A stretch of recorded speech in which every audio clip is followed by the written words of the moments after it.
আসসালামু আলাইকুম ওয়া রাহমাতুল্লাহি ওয়া বারাকাতুহু।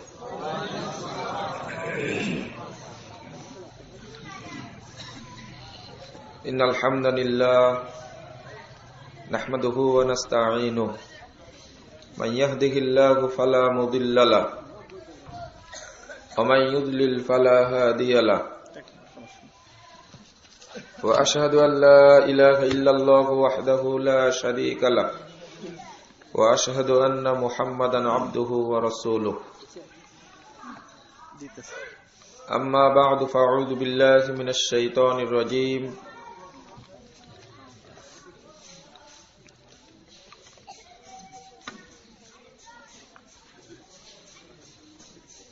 ইয়া আইয়ুহার রাসূল বাল্লিগ মা উনসিলা ইলাইকা মির রাব্বিক ওয়া ইল্লাম তাফআল ফামা বাল্লাগতা রিসালাতাহু ওয়াল্লাহু ইয়াসিমুকা মিনান নাস।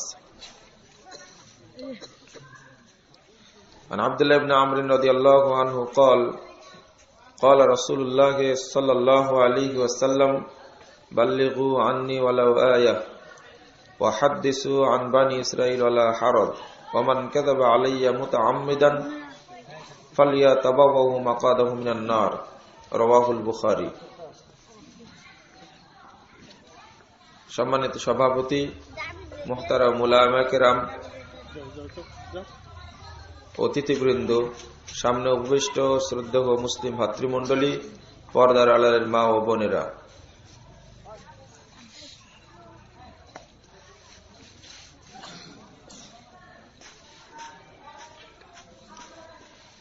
ইসলামী দাওয়াতের ভিত্তি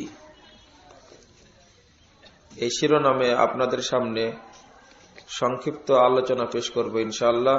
ওয়া মা তাওফীকি ইল্লা বিল্লাহ আলাইহি তাওয়াক্কালতু ওয়া ইলাইহি উনীব।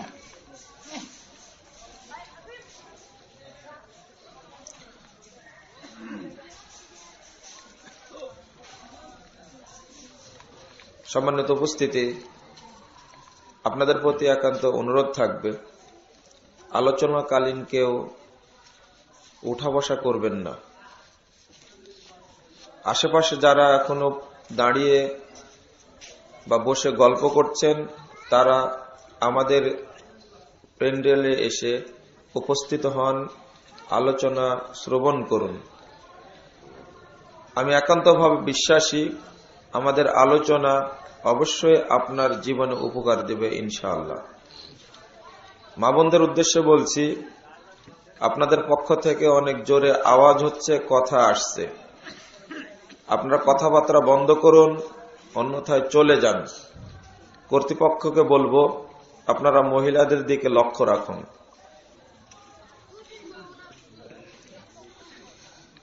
ইসলামী দাওয়াতের ভিত্তি।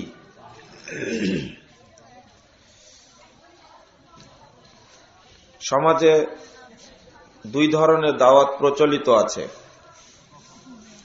একটা হলো ইসলামী দাওয়াত, আর একটা হলো জাহেলিয়াতের দাওয়াত। ইসলামী দাওয়াত দুই ভাগে বিভক্ত। একটা তাওহীদের দাওয়াত, নির্ভেজাল তাওহীদের দাওয়াত, আর একটা শিরিক ও বিদআত মিশ্রিত দাওয়াত। আজকের আলোচনায় জাহেলিয়াতের দাওয়াতের দিকে সংক্ষিপ্ত ইঙ্গিত দেওয়ার চেষ্টা করব ইনশাআল্লাহ। মূলত আলোচনার উদ্দেশ্য কোনটা শিরিক ও বিদআত মিশ্রিত দাওয়াত আর কোনটা নির্ভেজাল তাওহীদের শিরিক ও বিদআত মুক্ত দাওয়াত।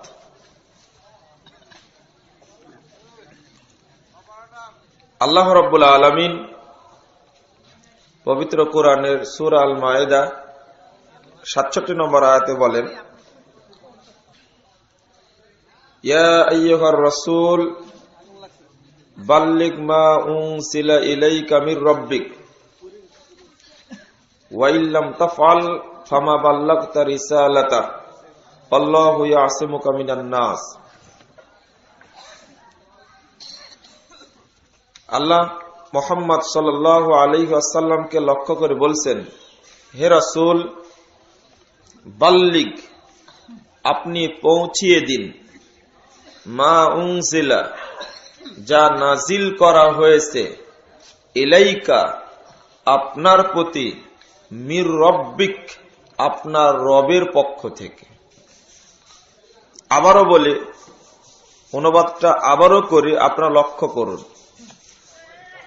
আল্লাহ রাব্বুল আলামিন মুহাম্মদ সাল্লাল্লাহু আলাইহি ওয়াসাল্লামকে লক্ষ্য করে বলছেন, ইয়া আইয়ুহার রাসূল, হে রাসূল, বাল্লিগ আপনি তাবলীগ করুন, আপনি পৌঁছিয়ে দিন, দাওয়াত দিন। কি বিষয়ে?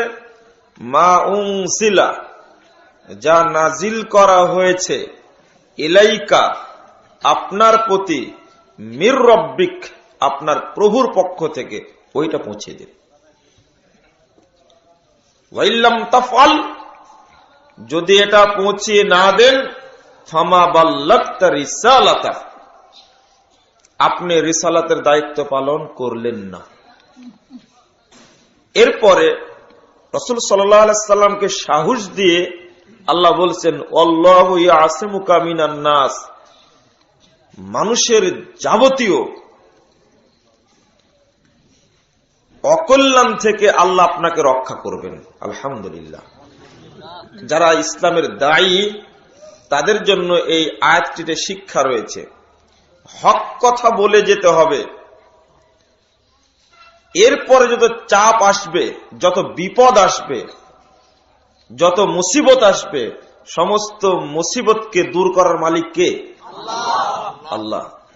তাই রাসূল সাল্লাল্লাহু আলাইহি ওয়াসাল্লামকে লক্ষ্য করে বলেছেন, আল্লাহু ইয়াসিমুকা মিনান নাস, মানুষের যাবতীয় চাপ, যাবতীয় মুসিবত থেকে রক্ষা করার মালিক একমাত্র আল্লাহ। এই আয়াতে একটি মূলনীতি ফুটে উঠেছে।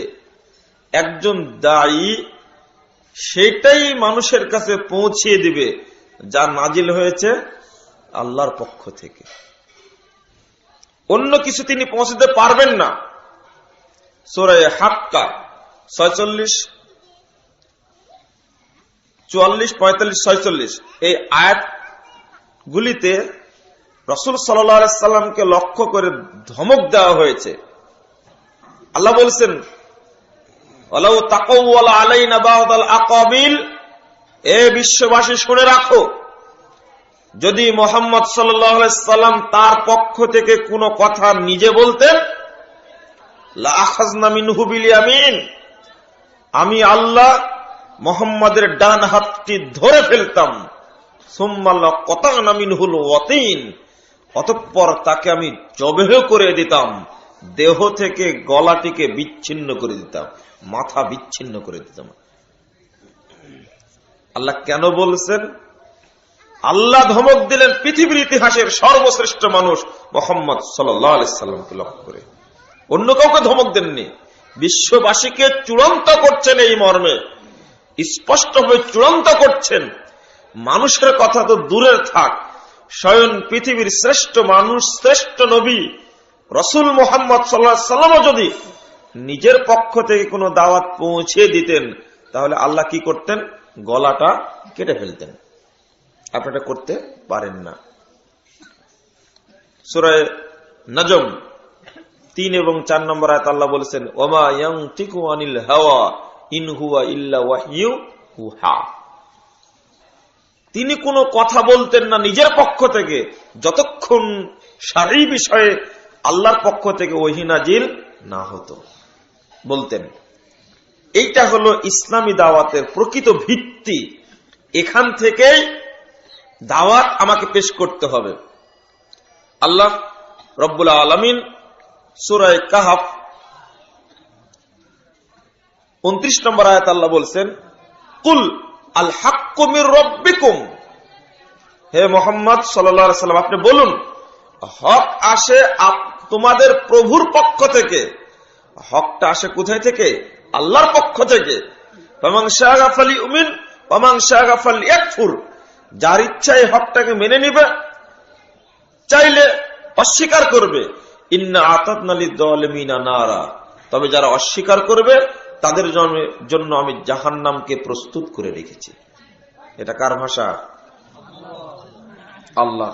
বাঁচার যে কোনো উপায় নেই, আপনি তাবলীগ করতে হলে ওই বিষয়ে তাবলীগ করতে হবে যে বিষয়ে আল্লাহর পক্ষ থেকে স্পষ্ট নির্দেশ এসেছে। আমাদের দেশে বিভিন্ন ধরনের তাবলীগ প্রচলিত আছে, দাওয়াত প্রচলিত আছে। একটা জাহেলি দাওয়াত বলেছি, কেউ দাওয়াত দিচ্ছে গণতন্ত্রের, দেয় না? বড় বড় মিছিল কারে হয়? কেউ দাওয়াত দেয় পাশ্চাত্যের আমদানি করা মতবাদ ধর্মনিরপেক্ষতাবাদের।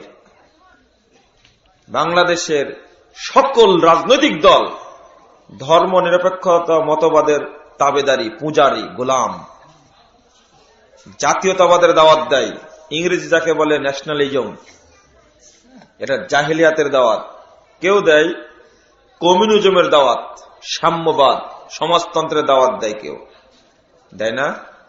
এগুলো পরিষ্কার মিথ্যা জাহেলিয়াতের দাওয়াত। রাসূল সাল্লাল্লাহু আলাইহি সাল্লাম বলছেন, হাদিসটা পাবেন সহিহ বুখারীর 172 পৃষ্ঠা বর্ণিত হয়েছে, প্রথম খণ্ডের, মান দাওয়া বি দাওয়াল জাহেলিয়া ফালাইসা মিন্না। যে ব্যক্তি জাহেলিয়াতের দিকে মানুষকে আহ্বান করবে, ওই ব্যক্তি আমার উম্মতের অন্তর্ভুক্ত নয়, অসম্ভব। আর এটার কারণেই এই সমস্ত পচা মতবাদগুলোর প্রচারণার জন্য বিভিন্ন অনুষ্ঠানের আয়োজন করা হয়। প্রোগ্রাম তো হয়, গান, যাত্রা, সিনেমা, বিভিন্ন রকমের আয়োজন করা হয় এর প্রচারণা চালানোর জন্য।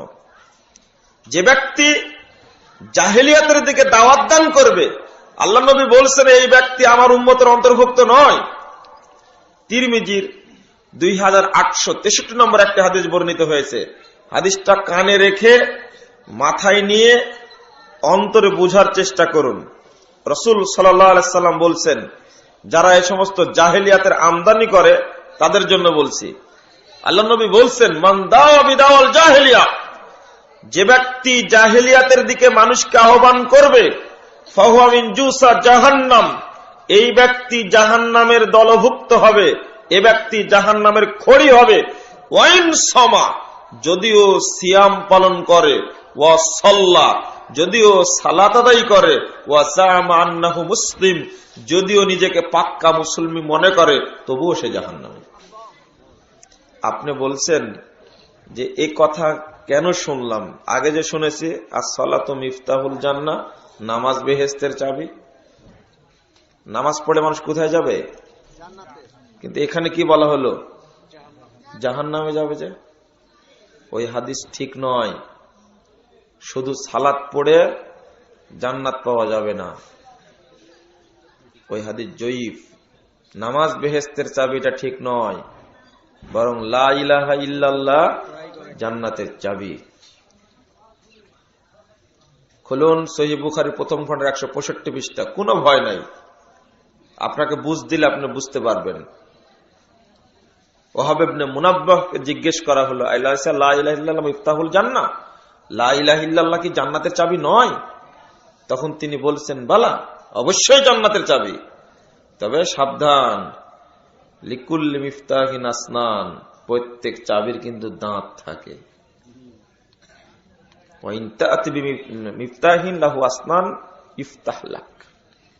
তুমি দাঁত সম্পন্ন চাবি যদি কিয়ামতের মাঠে নিয়ে যাও, তাহলে জান্নাত খোলা হবে। ওয়াইল্লা ফালা ইফতাহ লাক, যদি দাঁত বিহীন চাবি নিয়ে যাও, জান্নাত খুলবে না। লা ইলাহা ইল্লাল্লাহ জান্নাতের চাবি। সালাত, সিয়াম, হজ, যাকাত, শরীয়তের আহকাম গুলো চাবির। ক্লিয়ার? পরিষ্কার হয়েছে? অতএব দাঁত সম্পন্ন চাবি নিয়ে যেতে হবে। তাই as-সালাতু মিফতাহুল জান্নাহ, এই জয়ীফ হাদিসটা বলার প্রয়োজন নেই। তিরমিজির 2 নম্বর হাদিস, 3 নম্বর হাদিস, দুইজন রাবী আছে এই হাদিসে। এই হাদিস ঠিক নয়। হ্যাঁ, আপনাকে আরেকটি হাদিস শোনাচ্ছি, সহিহ বুখারীর 806 নম্বর হাদিস। রাসূল সাল্লাল্লাহু আলাইহি ওয়াসাল্লাম বলছেন, ইন্নাল্লাহা হাররামা আলান নার আসারাস সুজুদ, জাহান্নামের উপরে আল্লাহ হারাম করে দিয়েছে সেজদার স্থানকে, দাগকে জাহান্নামের উপরে হারাম করা হয়েছে। একজন মানুষের সবকিছু খেয়ে ফেলবে, পুড়িয়ে পুড়িয়ে পুড়িবে, অঙ্গার করে দেবে, কিন্তু কপালের দাগ পোড়াতে পারবে না, পোড়াতে পারবে না। এটা হলো এই যে হাঁটুতে দাগ হয়, টাকনুতে দাগ হয় সালাত পড়তে গেলে, এই দাগগুলো পোড়াতে পারবে না। নিঃসন্দেহে এটা সালাতের ফজিলত, তবে এটাও তো প্রমাণিত হয় মুসল্লি জাহান্নামে যাবে, প্রমাণিত হয় না? এটাও প্রমাণিত হয় যে ব্যক্তি শুকুর মুন্সি শুধু শুক্রবারে সালাত আদায় করে ওর কপালে দাগ হবে না, যে ব্যক্তি ঈদু মুন্সি শুধু 2 ঈদ পড়ে ওরও কপালে দাগ হবে না, যে ব্যক্তি শুধু রমজানে সালাত আদায় করে রমজান মুন্সি এরও কপালে দাগ হবে না। ওই ব্যক্তির দাগ হবে কপালে যে ব্যক্তি নিয়মিত সালাত আদায় করে। কিছু কিছু বুড়াকে দেখা যায়, পেপারের ছবি আসে, টেলিভিশন পর্দায় দেখা যায়, বৃদ্ধ হয়ে গেছে, বড় বড় সুশীল সমাজ, এগুলো শয়তানি সমাজ। এরা কোনোদিন আল্লাহকে সেজদা করে না। এরাই বাংলাদেশের বুদ্ধিজীবী নাকি? কে এদেরকে বুদ্ধিজীবী বানাইছে, নাম দিয়েছে আল্লাহ পাক ভালো জানে। এরা হলো সমাজের সবচেয়ে বড় শত্রু, সুশীল সমাজ নয়, এরা শত্রুর সমাজ। এরা কোনোদিন সেজদা করে না। আমি বলছিলাম সেজদার দাগটা এমনিতেই পড়বে না, নিয়মিত যে মুসল্লি ওই ব্যক্তি জাহান্নামে যাবে। কারণ কি জানেন?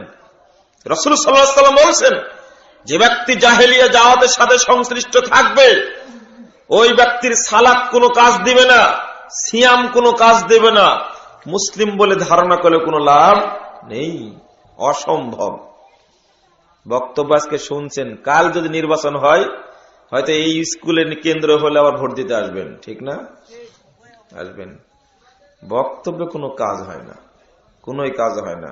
কাজ একদিন হবে, যেদিন মালাকুল মাউত ধরতে আসবে সেদিন মনে পড়বে, সব মনে পড়বে, আপনার একটিও বাদ যাবে না, সব স্মরণ হবে। এই তো মরার পরে, কবরে যাওয়ার পরে বেশি স্মরণ হবে। কবর থেকে যখন থাকা অবস্থায় যখন একজন ফেরেশতা আসবে, চোখেও দেখে না, কানেও শুনে না, হাতুড়ি নিয়ে আসবে, তখনও মনে পড়বে। কবর থেকে উঠার পরে যখন পিটায়া আগুনে যখন হাসরের মাঠে হাজির করবে তখনও মনে পড়বে। আমুলনামার মাপার সময় মনে পড়বে, রাসূলের সুপারিশের সময় মনে পড়বে। মনে পড়বে মানে কি, সব জায়গায় মনে পড়বে, কিন্তু এখন আপনার মনে পড়বে না। বলছিলাম জাহেলি যুগের যত কিছু আছে সবকিছু বর্জন আপনাকে আজকে করতে হবে। এটা হলো জাহেলি দাওয়াত। সমাজের অধিকাংশ শিক্ষিত মানুষ, যাদেরকে শারীরিক দৃষ্টিতে মূর্খ বলা উচিত, সমাজের অধিকাংশ জেনারেলি শিক্ষিত মানুষ, তারা জাহেলি জাওয়াতের সাথে জড়িত। তারা মাও সেতুংয়ের আদর্শে বিশ্বাসী, তারা কার্ল মার্কসের আদর্শে বিশ্বাসী, তারা ইহুদি খ্রিস্টান যারা নাস্তিক তাদের আদর্শে বিশ্বাসী, ইসলামকে 5 পয়সা দাম দেয় না। এরা হলো জাহেলি দাওয়াত। এটাকে ছাড়তেই হবে, বিকল্প কোনো পথ নাই। যদি আপনি হাদিসগুলো বিশ্লেষণ করেন, আসলে শিরিক ও বেদাত যুক্ত দাওয়াত, তারপরে বলবো নির্ভেজাল দাওয়াত। আল্লাহর পক্ষ থেকে যেটা এসেছে সেটা হলো নির্ভেজাল দাওয়াত। নির্ভেজাল দাওয়াত পাওয়া যাবে পবিত্র কোরআন এবং সহিহ হাদিসের মধ্যে। কোন পুঁথির মধ্যে কখনো কোরআন এবং সহিহ হাদিস পাওয়া যাবে না। ফাজায়েলে নামাজ বইয়ে 45 পৃষ্ঠা একটি কথা উল্লেখ করেছেন। তাবলিগ জামাতের ভাইয়েরা বইটা বেশি পড়ে থাকেন। ফাজায়েলে কি বললাম, নামাজ, মূল উর্দু বইয়ের 45 পৃষ্ঠায় আলোচনা করেছেন এই মর্মে, যে ব্যক্তি জামাতের সাথে এক ওয়াক্ত সালাত আদায় করবে এই ব্যক্তির নেকি হবে 3,35,54,432 গুণ। না, এই কথায় সুবহানাল্লাহ বলা যাবে না। আমি আপনাকে আরো বুঝিয়ে দিচ্ছি। এক ব্যক্তি যদি জামাতের সঙ্গে কোনো ওয়াক্তে সালাত আদায় করে তার নেকি হবে বলা হয়েছে 3,35,54,432 গুণ। না সুবহানাল্লাহ বলা যাবে না। আমি আপনাকে বলছি, আপনারা হাদিস শুনেছেন কি যে ব্যক্তি জামাতে সালাত আদায় করবে ও কত গুণ নেকি পাবে? 25 বা 27 গুণ। সব হাদিস গ্রন্থে বর্ণিত হয়েছে। এটা কোথায় পাওয়া গেল? এটা কোথায় পাওয়া গেল? এটা একটা বইয়ের মধ্যে লেখা আছে।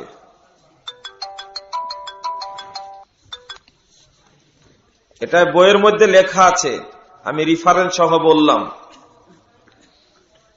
দলিল সহ আরো পাবেন। জাল হাদিসের কবলে রাসূলুল্লাহ সালাত, মানে জাল সালাত একটা বই লেগেছে। মানে বাংলাদেশে চালু আছে মূলত জাল সালাত, নকল সালাত যাক বলা হয়। এটা একটা দাওয়াত, নিজের শোনা। বাদ মাগরিব রাজশাহী শহরের সাহেব বাজার মসজিদে আরডি একটা মার্কেট আছে, সেই মার্কেটের মসজিদে দোতলায় ইমাম সাহেব সালাত আদায় করার পরে মানুষকে বসতে বললেন। আমি একটু বসলাম যে দেখি কিসের দাওয়াত দেয়। মেম্বারের উপর থেকে ফাজাইল আমল নিয়ে এই ফজিলত তিনি পড়লেন। সবাই তো সুবহানাল্লাহ বললেন। আপনারা বলুন, কিয়ামত পর্যন্ত জামাতে সালাত আদায় করার এই ফজিলত পাওয়া যাবে না। 27 গুণ এবং 25 গুণ যেটা হাদিসে বর্ণিত হয়েছে ওইটাই পাওয়া যাবে। এই দাওয়াতটা কোথায় থেকে আসলো? এটা কি নির্ভেজাল তাওহীদের দাওয়াত না বেদাতি দাওয়াত? বেদাতি দাওয়াত। আপনি কয়টা নেবেন? একটা হলো শিরিক ও বেদাত যুক্ত দাওয়াত, বেদাত মিশ্রিত দাওয়াত সমাজে চলছে, সর্বত্র চলছে। কত যে জাল এবং জয়ীফ হাদিস আছে তার কল্পনা করা যায় না। কত যে জাল জয়ীফ হাদিস আছে তার হিসাব নাই। আরেকটি দাওয়াত, যে ব্যক্তি পেশাব করার পরে কুলুক নিয়ে পানি নিবে ওই ব্যক্তির প্রতি আল্লাহ খুশি হন। খুবই প্রসিদ্ধ দাওয়াত। প্রশ্ন হলো, দলিল কোথায় পাওয়া গেল? আল্লাহর কসম করে বলছি আপনাদের কাছে, পেশাব করার পরে, পায়খানা করার পরে কোন ব্যক্তি যদি টিস্যু ব্যবহার করে, ঢেলা ব্যবহার করে, তারপরে যদি পানি ব্যবহার করে, তাহলে তার জন্য এই ফজিলত কোন হাদিস গ্রন্থে বর্ণিত হয়নি। সেরেফ চলছে সমাজে। অথচ সহিহ আবু দাউদ খুলুন 44 পৃষ্ঠা, 44 নম্বর হাদিসটা খুলুন 17 পৃষ্ঠায় রাসূলুল্লাহ সাল্লাল্লাহু আলাইহি ওয়াসাল্লাম বলছেন স্পষ্ট ভাষায়। জিজ্ঞেস করলেন কুবাবাসীকে, আপনারা জানেন মসজিদে কুবা একটা মসজিদ আছে না? মসজিদে কুবার ফজিলত জানেন তো? রাসূল সাল্লাল্লাহু আলাইহি ওয়াসাল্লাম প্রতি শনিবারে মসজিদে নববীতে সালাত আদায় করার পরে, মসজিদে নববীতে সালাত আদায় করে সোজা দক্ষিণ দিকে মসজিদে কুবাটা, সোজা দক্ষিণে আসতেন। আসার পরে মসজিদে কুবায় সালাত আদায় করতেন। একটা হাদিস রয়েছে, যারা হাজী সাহেবানরা যান বা ভবিষ্যতে যাবেন তারা স্মরণ রাখবেন। রাসূল সাল্লাল্লাহু আলাইহি ওয়াসাল্লাম বলছেন, মান তাতাহহারা ফি বাইতিহি, যে ব্যক্তি বাড়িতে ওযু করবে অতঃপর সুম্মা জা ফি মসজিদে কুবা, মসজিদে কুবা আসবে, ওয়া সাল্লা রাকাতাইন, 2 রাকাত সালাত আদায় করবে, ফালাহু আজরু উমরাতিন, ওই ব্যক্তি একটা উমরার সওয়াব পেয়ে যাবে। এটা হলো মসজিদে কুবার ফজিলত। কুবাবাসী, এখানে প্রথম মসজিদ তৈরি হয়। রাসূলুল্লাহ সাল্লাল্লাহু আলাইহি ওয়াসাল্লাম তিনি জিজ্ঞেস করলেন, একটা আয়াত নাজিল হলো সূরা তওবা 108 নম্বর আয়াত, ফিহি রিজালুন ইয়াতাতাহহিরুন আল্লাহু ইউহিব্বুল মুত্তাহহিরিন। এই এলাকায় কিছু ব্যক্তি আছে যারা পবিত্রতা হাসিল করতে ভালোবাসে। তখন আল্লাহ রাব্বুল আলামিন তাদেরকে ভালোবাসেন। এই আয়াতটি যখন নাজিল হলো তখন রাসূল সাল্লাল্লাহু আলাইহি ওয়াসাল্লাম কুবাবাসীকে জিজ্ঞেস করলেন যে আচ্ছা তোমরা এমন কি আমল করো যে আল্লাহ তোমাদের প্রতি আয়াত নাজিল করলো? আপনারা ক্লিয়ার বুঝতে পারছেন তো ঘটনাটি? একটু বোঝার চেষ্টা করুন। রাসূল সাল্লাল্লাহু আলাইহি ওয়াসাল্লামের উপর যখন আয়াতটা নাজিল হলো, এটা আবু দাউদের 44 নম্বর হাদিস, 7 পৃষ্ঠা খুলুন, আপনি পাবেন। রাসূল সাল্লাল্লাহু আলাইহি ওয়াসাল্লাম জিজ্ঞেস করলেন আচ্ছা তোমরা এমন কি আমল করো আল্লাহ যে আয়াত নাজিল করলো? তখন তারা জবাব দিলেন যে ইন্না নাহনু নাস্তানজিবিল মা।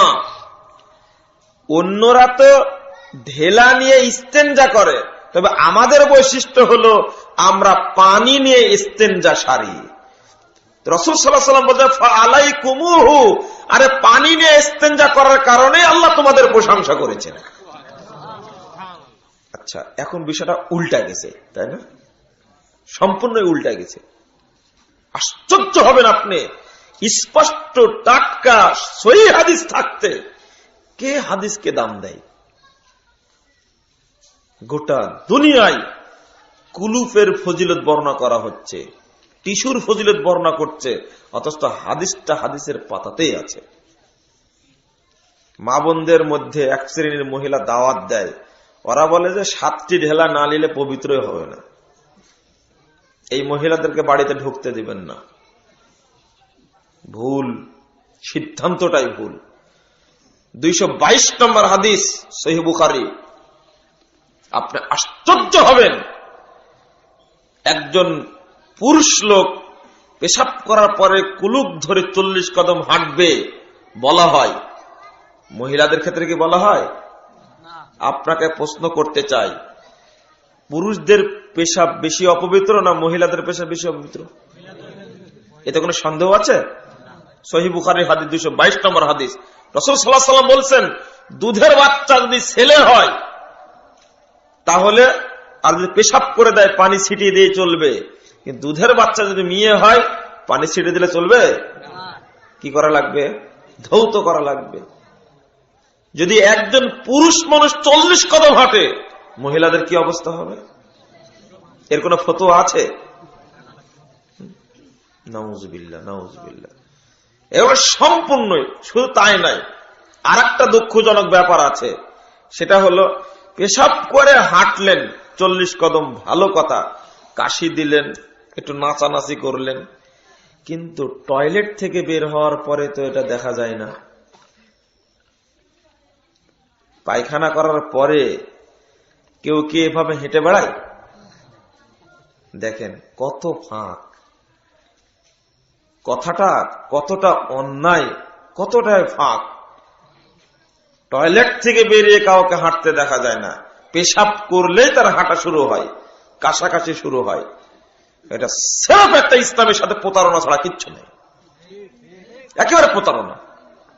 এটা একটা দাওয়াত, প্রচলিত দাওয়াত এটাই। এবার আপনারা বলুন, হাদিসটা মানবেন না মিথ্যা দাওয়াত মানবেন? হাদিস।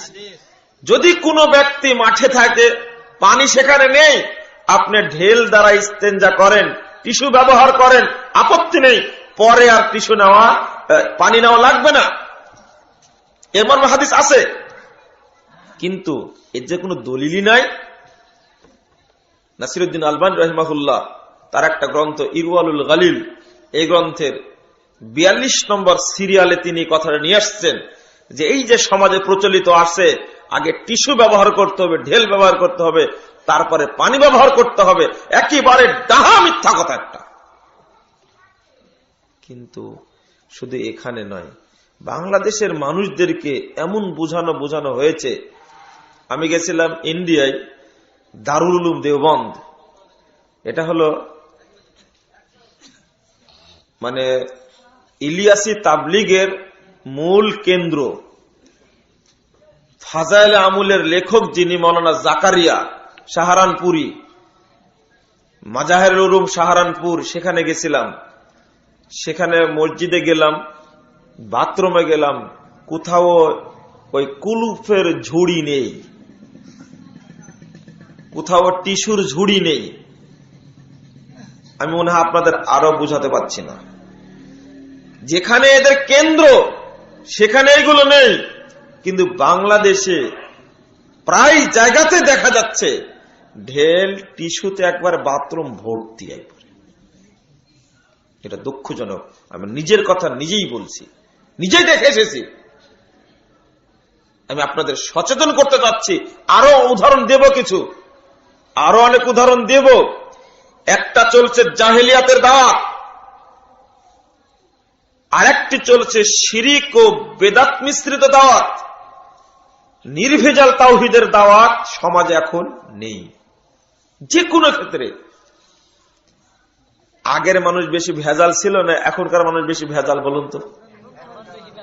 এখন বেশি ভেজাল, তাই না? হ্যাঁ, সব জিনিসে ভেজাল, কোন জিনিস ভেজাল মুক্ত নেই। তাহলে কি শরীয়ত ভেজাল মুক্ত আছে বলে মনে করছেন? না। প্রত্যেকটি ক্ষেত্রে মানুষের টাকা বেড়েছে, সম্পদ বেড়েছে, চেহারা সুন্দর হয়েছে, মসজিদ সুন্দর হয়েছে, কিন্তু ভিতরটা কি সুন্দর হয়েছে? বেশি খারাপ হয়েছে। আগের মানুষের মসজিদ ছিল খেজুরের পাতার, মাটির মসজিদ, ছাপড়া করা মসজিদ ছিল, বাতাস বেয়ে আসতো, কিন্তু ইমানটা ছিল কি মজবুত। আর এখন মসজিদ খুব মজবুত, ইমান খুব দুর্বল। একেবারে একটা মসজিদকে টাইলস দিয়ে হলো না যখন, তখন মনে হয় একটা শ্বেত পাথর দিয়ে এক একটা মসজিদ তৈরি করা হচ্ছে। এখন কত কোটি টাকা খরচ করছে, একটা বেদাতি মেম্বার তৈরি করছে 3 কোটি টাকা দেয়। চিন্তা করতে পেরেছেন আপনি কি দ্বারা তৈরি করেছে? তাহলে মেম্বারটা চিন্তা করুন, 3 কোটি টাকা কিভাবে খরচ হয়েছে। এই পাথরটা নিয়ে আসছে আপনার তুরস্ক থেকে, একটা মেম্বার তৈরি করবে, পাথর নিয়ে আসছে তুরস্ক থেকে 3 কোটি টাকা দিয়ে। চিন্তাই করা যায় না, অবশ্যই টাকা লাগবে 3 কোটি। সবচেয়ে মজবুত যে সুন্দর পাথর, সেখান থেকে নিয়ে খোদাই করা পাথর নিয়ে এসে মেম্বার তৈরি করেছে বাবার নামে। 3 কোটি, এখানে 3000 কোটি টাকা দিয়ে ওই মেম্বার তৈরি করে 3 পয়সার নাকি হবে না, 3 পয়সার নাকি হবে না।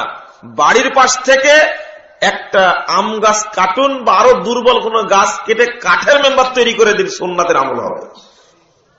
দুঃখ লাগে এটাই। দুর্নীতিতে পরিপূর্ণ একেবারে, অন্তরটা সততায়, ধোঁকাবাজিতে, ধান্দাবাজিতে, দালালিতে একেবারে পরিপূর্ণ। সবসময় দালালি কাজ করে, প্রতারণা কাজ করে, ধোঁকাবাজি কাজ করে, সততায় শেষ না। যে না, চলুন, যদি কোনো ব্যক্তি জাহেলিয়াতের দিকে দাওয়াত দান করে তার নিস্তার নেই। আপনি যদি বেদাতের দিকে আহ্বান করেন, শুধু একটি কথাই শুনুন, যদি কোনো ব্যক্তি এই নিয়তে আমি দাওয়াত দিলাম, তুমি 1 ওয়াক্ত সালাত জামাতের সঙ্গে পড়বে, 3,35,54,432 গুণ নেকি পাবে, এই দাওয়াত অনুযায়ী কোন ব্যক্তি আমল করে, যে বলল সে অপরাধী, যে আমল করল সে অপরাধী। আমল করে যতটা অপরাধ করলো, যে বলেছে উল্টা তার উপরে আবার চাপবে। তাহলে যে বলল তার ডবল হলো পাপ, আর যে করলো তার একবারই হলো। অতএব মুখ সাবধানে রেখে কথা বলতে হবে।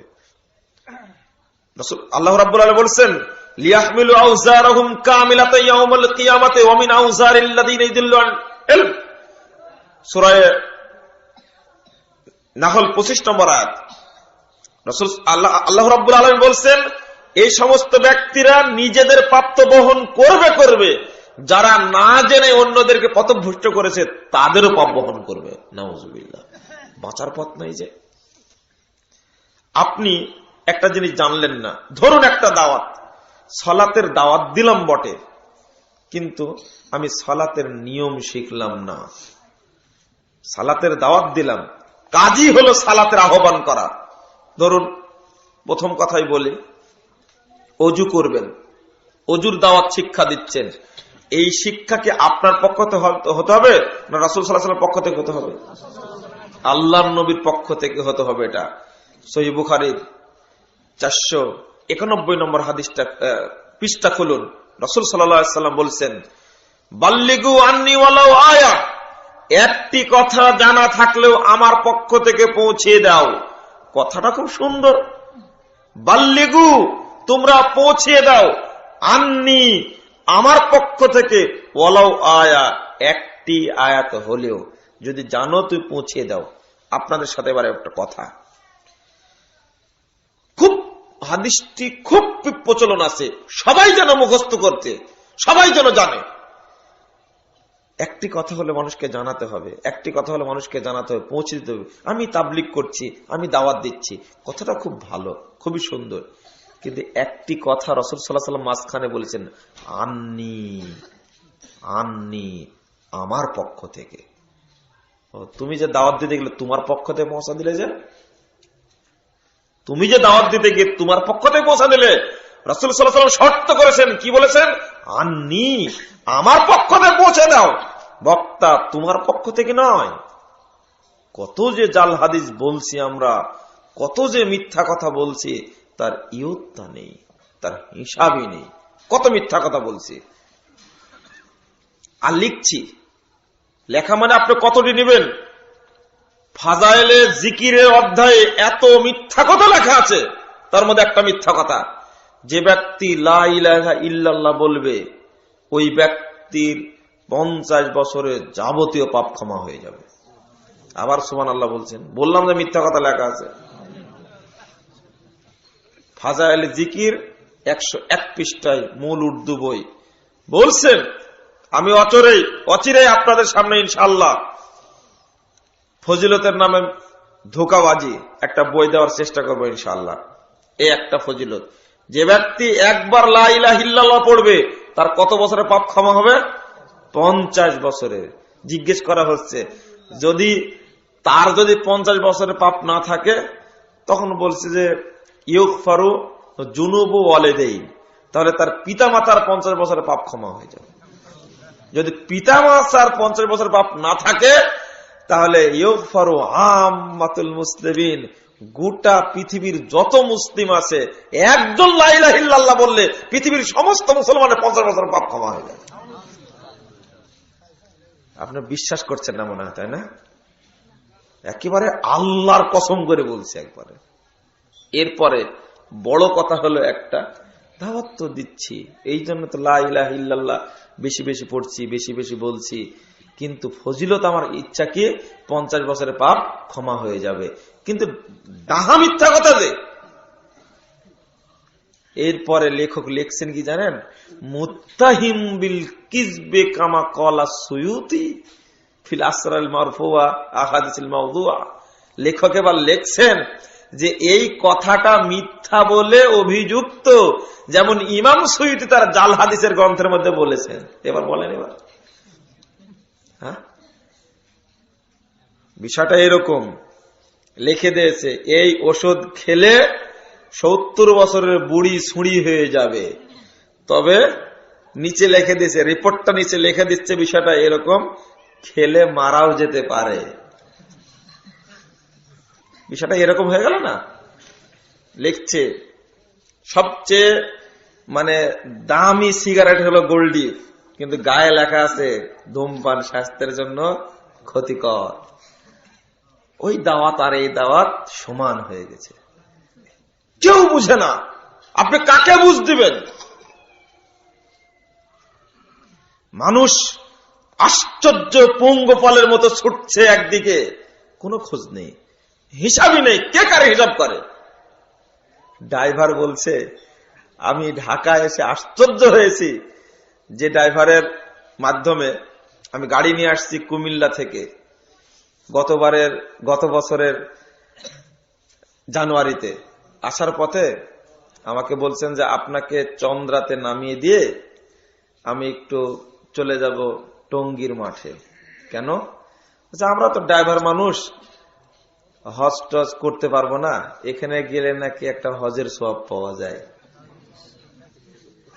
ড্রাইভারকে কেউ শিখিয়ে দেয়নি এই লোকটি যে বিশ্বাস করছে, যার কথায় বিশ্বাস করছে, যত মানুষ এই বিশ্বাস রাখে, যত পাপ হচ্ছে, যারা এই কাজগুলো করছে সমপরিমাণ পাপ তাদেরও হবে, এতে কোনো সন্দেহ নেই।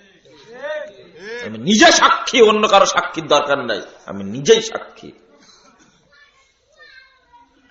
বলুন, যদি 50,000 বছর যদি টঙ্গীর মাঠে যায়, কোনদিন একটা উমরা বলেন আর একটা হজ বলেন, নাউজুবিল্লাহ, এগুলো বলাটাই অন্যায়।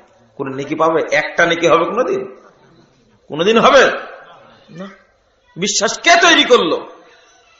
জি, আমি আপনাদের বলে যাই, স্পষ্ট করে বলে যাই,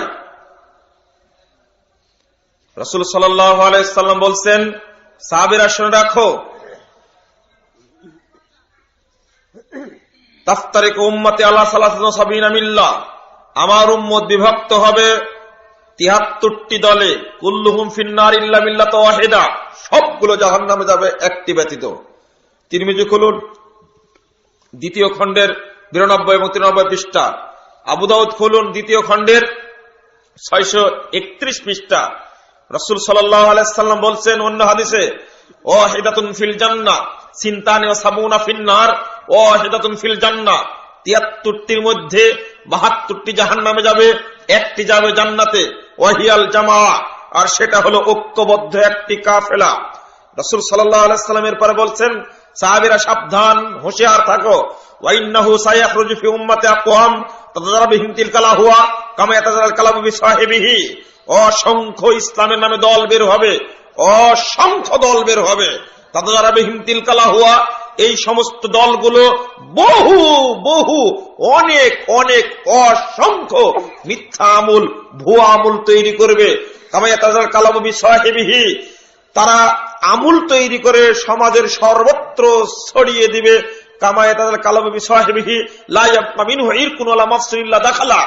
পক্স বের হলে যেমন মাথা থেকে পা পর্যন্ত কোনো জায়গা বাকি থাকে না, কোন ব্যক্তির শরীরে যদি পক্স বের হয়, বসন্ত বের হয়, মাথা থেকে পা পর্যন্ত কোনো জায়গা যেমন বাকি থাকে না, এই সমস্ত ভুয়া দলগুলো ইসলামের নামে তৈরি হয়, সমস্ত ভুয়া দলগুলো মিথ্যা আমল তৈরি করে সর্বত্র ছড়িয়ে দিবে, কোন জায়গা তারা বাকি রাখবে না, সব জায়গায় ছড়িয়ে দিবে।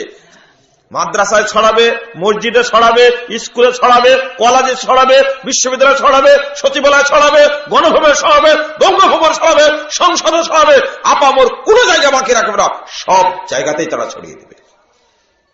যদি এই হাদিস আপনি বিশ্বাস করেন, আপনাকে সাবধানে পা ফেলতে হবে।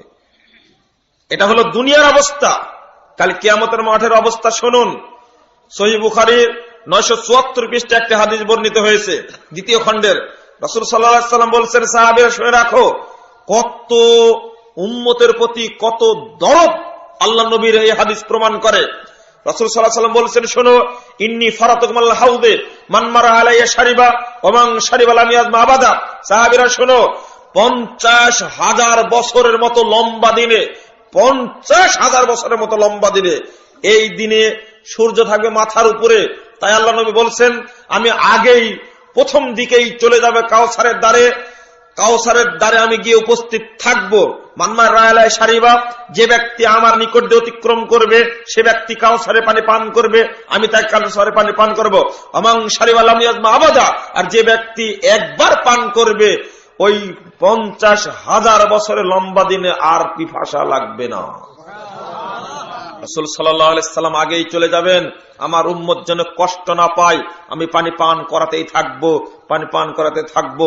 লাইয়াদান্না লাইয়া কম, ইতিমধ্যেই অনেকগুলো দল আমার সামনে আসবে, যারা যাবে তাদের মধ্যে উপকার থাকবে, কিছু তাওহীদপন্থী থাকবে, কিছু বেদাতপন্থী থাকবে, শিরকপন্থী থাকবে, অনেক দল উপস্থিত হবে আমার সামনে। অতঃপর আরিফু ওয়া ইয়ারফুনানি, আমি তাদেরকে চিনতে পারবো, এরা হলো আমার উম্মত, কারণ তারা ওযু করেছে, ওযুর অঙ্গগুলো জল জল করছে, চিনতে পারবেন। তারাও আমাকে চিনতে পারবে যেটা আমাদের নবী। সুম্মা ইউহালু বাইনি ওয়া বাইনাহুম, অতঃপর ফেরেশতাদের পক্ষ থেকে আর সৃষ্টি করা হবে, দেওয়াল সৃষ্টি করে বলা হবে, দেওয়াল সৃষ্টি করা হবে, পানি পান করাতে দিবেন না। রাসূল সাল্লাল্লাহু আলাইহি ওয়াসাল্লাম বলবেন ধমক দিয়ে, এই ফেরেশতারা, ইন্নাহুম মিন্নি, এরা আমার উম্মত, তোমরা বাধা দিচ্ছ কেন? রাসূল মুহাম্মদ সাল্লাল্লাহু আলাইহি ওয়াসাল্লামকে ফেরেশতারা বলবে, ইন্নাকা লা তাদরি মা হাদাসু বাদাক, হে মুহাম্মদ, আপনি জানেন না আপনার মৃত্যুর পরে এরা কত ভুয়া আমলের জন্ম দিয়েছে, যাবেন কোথায় আপনি? ফাকুল শোকান শোকান লিমান গায়রা বাদি, আল্লাহর নবী তখন বলবেন, অভিশপ্তরা, অভিশপ্তরা, ওদের উপর আল্লাহর গজব নাজিল হোক যারা আমার মৃত্যুর পরে আমার শরীয়তকে পরিবর্তন করে দিয়েছে। নাউজুবিল্লাহ। সহিহ বুখারীর হাদিস, আপনাকে বোঝার জন্য বললাম, এই হাদিস সহিহ বুখারীর পৃষ্ঠাতেই কিয়ামত পর্যন্ত থাকবে, কিন্তু এক শ্রেণীর মানুষ পথভ্রষ্ট হতেই থাকবে, হতেই থাকবে। আজও তসবিহ ছাড়াতে পারলাম না, আজও পারলাম না তসবিহ ছাড়াতে, জাতিকে আজও বুঝাতে পারলাম না। তসবিহ ছাড়তেই হবে। প্রধানমন্ত্রী তসবিহ নিয়ে ঘুরলে কি হয়েছে? হ্যাঁ, ওকে জিবরিল, ফেরেশতা? দেখবেন কালকে পরশুদিন হয়তো প্রধানমন্ত্রী হয়তো টিভির সামনে হাত তুলে বসে থাকবে, অস্বাভাবিক কিচ্ছু না। গতবার করেছেন, এবারও করবে। জাতিকে কি শিক্ষা দেব আমরা? অসম্ভব।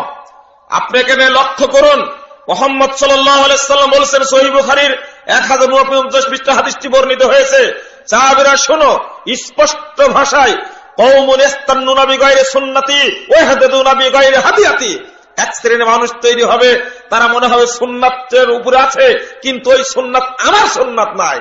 তারা পথ চলবে, ওই পথ কিন্তু আমার পথ নয়। সহিহ বুখারীর হাদিস। আপনি যাবেন কোথায়? অনেক দল আছে, অনেক মত আছে, অনেক পথ আছে, পথ চলছে, মনে হবে তারা আসলে সুন্নাত মানছে, কিন্তু আল্লাহর নবী নিজেই কি বলছেন? এই সুন্নাত আমার সুন্নাত নয়। ওয়া ইয়াহতাদুনা বিগাইরি হাদিয়াতি, যে আদর্শ মানছে ওই আদর্শ আমার আদর্শ নয়। আপনি একটা একটা করে ছাঁটতে থাকুন, সব শেষ হয়ে যাবে। অধিকাংশ মানুষের মাথা নাড়া কেন? কি জন্য নাড়া বলেন তো দেখি? সুন্নাত নাড়া করাই সুন্নাত, তাই না? না না না, ওই জন্য না। চুল হলো শত্রু। আলী রাদিয়াল্লাহু আনহু একটা হাদিস আছে, আদাইতু রাসি আদাইতু রাসি আদাইতু রাসি। যেদিন শুনেছি যে চুলের গোড়ায় অপবিত্র লেগে থাকে, চুলের গোড়ায় অপবিত্র লেগে থাকে, সেদিন থেকে আমি সবসময় মাথা কামিয়ে রাখি। এই সুন্নাত চালু হয়েছে এই যে সবসময় মাথা কামিয়ে রাখতে হবে, চুল বড় রাখা যাবে না। অথচ হাদিসটাই মিথ্যা, সব জায়গাতে মিথ্যা কথা, একেবারে জড়ানো আছে। মসজিদ নববীতে গেছি, রওজাতে বসে আছি। রওজা কিন্তু কবর নয়, রওজাটা কিন্তু কবর নয়। বাংলাদেশের মানুষের আর কবিদের ইজ্জত বলতে কিছু নেই। যে জিনিসটা জানে না তুমি বলবে কেন? আমার সালাম পৌঁছে দেওয়া নবীজির রওজায়, মানে কি? রওজা মানে কবর বানানো হয়েছে, তাই না? ছি ছি ছি ছি, নাউজুবিল্লাহ নাউজুবিল্লাহ। আপনারা শুনে রাখেন, রওজাটা হলো, রাসূল সাল্লাল্লাহু আলাইহি ওয়াসাল্লাম বলছেন, মা বাইনা বাইতি ওয়া মিম্বারি ও রাউযাতুম মিন রিয়াজিল জান্নাহ। রাসূল সাল্লাল্লাহু আলাইহি ওয়াসাল্লাম বলছেন যে এটা আমার বাড়ি, এখান থেকে মেম্বার, বাড়ি আর মেম্বার, এটা কি দক্ষিণ? এটা দক্ষিণ, এটা ঠিকই, এটা বাড়ি আর এখানে মেম্বার। রাসূল সাল্লাল্লাহু আলাইহি ওয়াসাল্লাম বলছেন যে আমার বাড়ি আর মেম্বার এর মাঝখানের অংশটা হলো জান্নাতের অংশ। ওয়া মিম্বারি আলা হাউজি, আর আমার মেম্বারটা হাউস কাউসারের উপরে প্রতিষ্ঠিত। বলুন আলহামদুলিল্লাহ। এটা আর কবরটা হলো এই জায়গায়। কবর কোন জায়গায়? এই জায়গায় কবর। এটা হলো কবর, বাড়িতে ভিতরে বাউন্ডারি দেওয়া আছে কবরটা, এতে কোনো সমস্যা নেই। যেহেতু নবী রাসূলগণ যেখানে মারা যাবেন সেখানেই দাফন করতে হবে। এখন প্রশ্ন হলো, এটা নবীরই বাড়ি, নট মসজিদ, মসজিদের জমি এটা নয়। এখানে কবর থাকলে সমস্যা, অনেকে মানে বিতর্ক করে মসজিদের মধ্যে কবর কেন। এটা রাসূল সাল্লাল্লাহু আলাইহি ওয়াসাল্লামের বাড়ি, মসজিদের জমি এটা নয়। সুতরাং যেহেতু বাউন্ডারি দেওয়া আছে, কোনো সমস্যা নেই। আর এটা কবর স্থানান্তর করা যাবে না, কারণ কার কবর? রাসূল সাল্লাল্লাহু আলাইহি ওয়াসাল্লাম কবর ওখানেই থাকবে, স্থানান্তর করা যাবে না। এই একই ফতোয়া। তো উপরে গম্বুজটা তৈরি করেছে, এটা বেদাতি কাজ করেছে। যেদিন সুযোগ পাবে সৌদি সরকার সব তাক করে বসে আছে, সেদিনই সাইজ করে দেবে ইনশাআল্লাহ। বুঝেননি? কারা তৈরি করেছে? তুর্কিরা তৈরি করে রেখেছে। এটা সৌদি সরকার অপেক্ষায় আছে, সুযোগ পালে একবারে বিশৃঙ্খলা যেন না হয় এটা করে রাখছে। এইটা হলো রওজা। চিন্তা করুন। আর রওজাকে বাংলাদেশের মানুষ কি মনে করে? আপনারা কি মনে করতেন? আপনার কবর মনে করতেন। স্বীকার করবেন না তাই? যারা জানেন না তারা তো মনে করতেই পারেন, তাই না? কিন্তু যারা তারা ধারণা দিয়েছে আমার সালাম পৌঁছে দিও নবীর জওরাই, তাহলে কি মনে করবে? এটা আপনারা না, শুধু আমি কি আপনার দেশের মানুষ না? আমি কি সমাজে বাস করি না? আপনারা তো আপনার এই এলাকায় থাকেন, কিন্তু আমি যে সব এলাকায় বেড়াই। এটা হলো কবি সাহিত্যিকদের অবস্থা। বলছিলাম যেটা, দেখেন মানুষকে মুশরিক কিভাবে তৈরি করে। বসে আছি, একজন ব্যক্তি আমার সামনে কবরের দিকে হাত তুলে দোয়া করছে। কিভাবে জানেন? এটা দক্ষিণ বাম পার্শ্বে কবর, এইভাবে দাঁড়িয়ে দোয়া করছে, অথচ রওজায় দাঁড়িয়ে আছে, দোয়া করছে, হে রাসূল আমি নিঃসন্তান, তুমি আমার সন্তানের ব্যবস্থা করো। নাউজুবিল্লাহ বললেন কেন? দেখেন কি সুন্দর একটা বর্ণনা আছে, কি সুন্দর একটা বর্ণনা আছে এই মর্মে। কবরের কাছে গিয়ে আল্লাহ নবীকে বললে আল্লাহ নবী এটা পূরণ করতে পারেন। এই আকীদা কে চালু করলো? এরপরে ওই ফাজাইলে আমুল মেম্বারের উপরে থাকে। দুঃখ প্রকাশ করছি। ফাজাইলে হজ অংশের খুলে দেখুন, আহমদ রিফাই নামক একজন ব্যক্তি গেছেন হজে, কবরের পাশে গেছে। কবরে গিয়ে আল্লাহ নবীকে সালাম দিয়ে বলছেন, এতদিন দূর থেকে আপনার কাছে দরুদ পাঠিয়েছি, আজকে কাছে এসেছি, আমি আপনার হাতে একটু চুম্বন করতে চাই। হুজুর সাল্লাল্লাহু আলাইহি ওয়াসাল্লাম ने अपने दस्ते मुबारक बाहर किया। আল্লাহ নবী তখন তার ডান হাত বের করে দিলেন। আহমদ রিসাইব ने उसको पूछा दिया, আর তিনি তাতে চুম্বন করলেন। उस वक्त मस्जिद नबवी में 9000 का मजमू था। ওই অবস্থায় মসজিদ নববীতে 90,000 মানুষের উপস্থিত ছিল, সবাই দেখতে পেল। এবার নাউজুবিল্লাহ পড়েছেন, তাই না? যাক, জাযাকুমুল্লাহ খায়রান।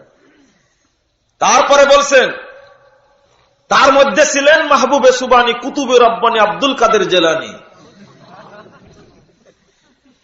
ওই 555 হিজরি কাহিনী। যারা আপনারা হজে গেছেন, আমি আপনাদের এখন একটা কথা যে জিজ্ঞেস করি, এখনো কি মসজিদে নববীতে এক সময় 90,000 মানুষ হবে? কি মনে হয় আপনার কাছে? ঘটনা কোন সালের? 555 হিজরি। ঘটনার মিথ্যা তো হবে হবে, কত বড় যে মিথ্যাচার এটা, তার কোন ইয়ত্তা নাই। কত বড় মিথ্যাচার! এক, এই যে আল্লাহ নবীকে ডাকলে যে তিনি হাতও বের করে দেন, দিতে পারেন, এই ঘটনার কারণে বাংলাদেশে, বিশেষ করে ভারত পাকিস্তান বাংলাদেশের এই মানুষগুলো এত অশিক্ষিত যাচ্ছে, আর আল্লাহ নবীর কাছে বিভিন্ন জিনিস চাচ্ছে। এগুলোকে চাকরি হয়নি। এই ব্যাকুপটা অনেক দরুদ পড়লো দেখলাম, আমি তো প্রথম বুঝতে পারিনি বাঙালি। তারপর আলেম মানুষ একটা বই নিয়ে গেছে, দরুদের বই, পড়ে পড়ে পড়ে পড়ে শেষ যাচ্ছে, আল্লাহ নবী একটু চাকরির ব্যবস্থা করুন আমার। দেখেন, রওজাতে বসে দোয়া কর বেটা। আমি বললাম যে বেটা, রওজাতে বসে আল্লাহর কাছে দোয়া কর। রওজাটা কেন, ওলামায়ে কেরাম ব্যাখ্যা দিয়েছেন, যেহেতু স্পষ্ট কেন এই রওজাটা ব্যাখ্যা দেননি, তবে বলতে চাইছেন এখানে যে ইবাদত করা হবে এই ইবাদত তাকে জান্নাতে নিয়ে যাবে, এটা। কিন্তু এখানে বসে দোয়াটা করলে আল্লাহ দোয়া কবুল করবেন। এই দোয়া না করে কার কাছে যাচ্ছে? কত বড় শিরক, চিন্তা করেন, কত বড় শিরক আমরা করি না? ইন্ডিয়ায় গেছেন নিজামুদ্দিনের ঘটনা শুনে রাখুন। আজকে নিজামুদ্দিন আউলিয়ার কবর রয়েছে, সেই কবরে যারা সেজদা করে তারাই টঙ্গীর মাঠে এসে উপস্থিত হয়। দেশের মানুষ জানে না নিজামুদ্দিন হলো তাদের কেন্দ্র, কল্পনা করা যায় না, আশ্চর্যজনক ব্যক্তি। অথচ নিজামুদ্দিন আউলিয়া কে? মাশারিকুল আনোয়ারের গ্রন্থের লেখক, সহিহ হাদিসের সংকলন। তিনি যখন ইন্ডিয়া আসেন তখন বলেছিলেন, এসে বক্তব্য দিলেন হাদিস দ্বারা। তখন জনগণ কি বলছে জানেন? যে হিন্দ মে হাদিস সে আবু হানিফা রায় কি, অর্থাৎ হিন্দে আবু হানিফার রায় হলো মাশহুর। आप আবু হানিফা কি রায় পেশ कीजिए, আপনি আবু হানিফার রায় পেশ করেন। মানে হাদিসের চেয়ে কার রায়ের গুরুত্ব বেশি? আবু হানিফার। তখন নিজামুদ্দিন আউলিয়া খুব দুঃখের স্বরে বলেছিলেন, ऐसे मुल्क में कब तक इस्लाम बाकी रहेंगे जहां एक फर्द की राय को अहदीस पर फौकियत दी जाती है। যে ওই দেশে ওই রাজ্যে ইসলাম কতদিন টিকে থাকবে যে রাজ্যে একজন ব্যক্তির মতামতকে হাদিসের উপরে প্রাধান্য দেওয়া হয়। ওই লোকটির কে মাজার বানানো হয়েছে, এখন কবর বানানো হয়েছে। যে মানুষের এই কথাটা কেন প্রসঙ্গ করে বললাম? বলার উদ্দেশ্য হলো এই, শুধু আল্লাহর নবীর কাছে চাই না তো, বরং যত অলি পীর গৌস কুতুব নামে যারা মারা গেছে, এমনকি শিয়ালের কাছেও চাই। শিয়াল পীরের মাজার নাই? পাগলা পীরের মাজার আছে, ন্যাংটা পীরের মাজার আছে, তেনা পীরের মাজার আছে, লাঠি পীরেরও মাজার আছে। হযরত শাহ শিয়াল রহমাতুল্লাহ আলাইহি, এটা শুনলেই খারাপ লাগে। এটা কেমন হয়? এটা আমি কেন বললাম কথাটা? মানে যে অবস্থা বর্তমানে চালু আছে সমাজে, মানুষের ব্রেনে জিনিসটা ধরে না। গাছতলায় দান করে, মাজারে দান করে, খানকায় দান করে। এই দাওয়াতটাই, জাহিলি দাওয়াতটা কোথায় থেকে আসলো? মানুষ তৈরি করেছে মন্দির আর মাজার দুইটার পার্থক্য করা যাবে না। যদি যান ইন্ডিয়ায়, আপনি যান, দেখতে পাবেন যা মন্দিরে চলে তা মাজারেও চলে। মন্দিরে চারিদিকে মোমবাতি ধরায়, শাহজালাল মাজারে যান, সেখানে দেখবেন চারিদিকে মোমবাতি জ্বলছে। এটা মানে কোন রকমের পার্থক্য করা খুব মুশকিল হবে ইন্ডিয়া গেলে আপনার, যে কোনটা মন্দির আর কোনটা মাজার বোঝা মুশকিল হবে। এখানে কথাটা এই জন্য বলছি, জেনে রাখুন, মরা কোন ব্যক্তি পৃথিবীর কারো উপকার করতে পারে না, কিয়ামত পর্যন্ত পারবেও না। সহিহ বুখারীর 135 পৃষ্ঠা প্রথম খণ্ডের 1010 নম্বর হাদিসটা খুলুন।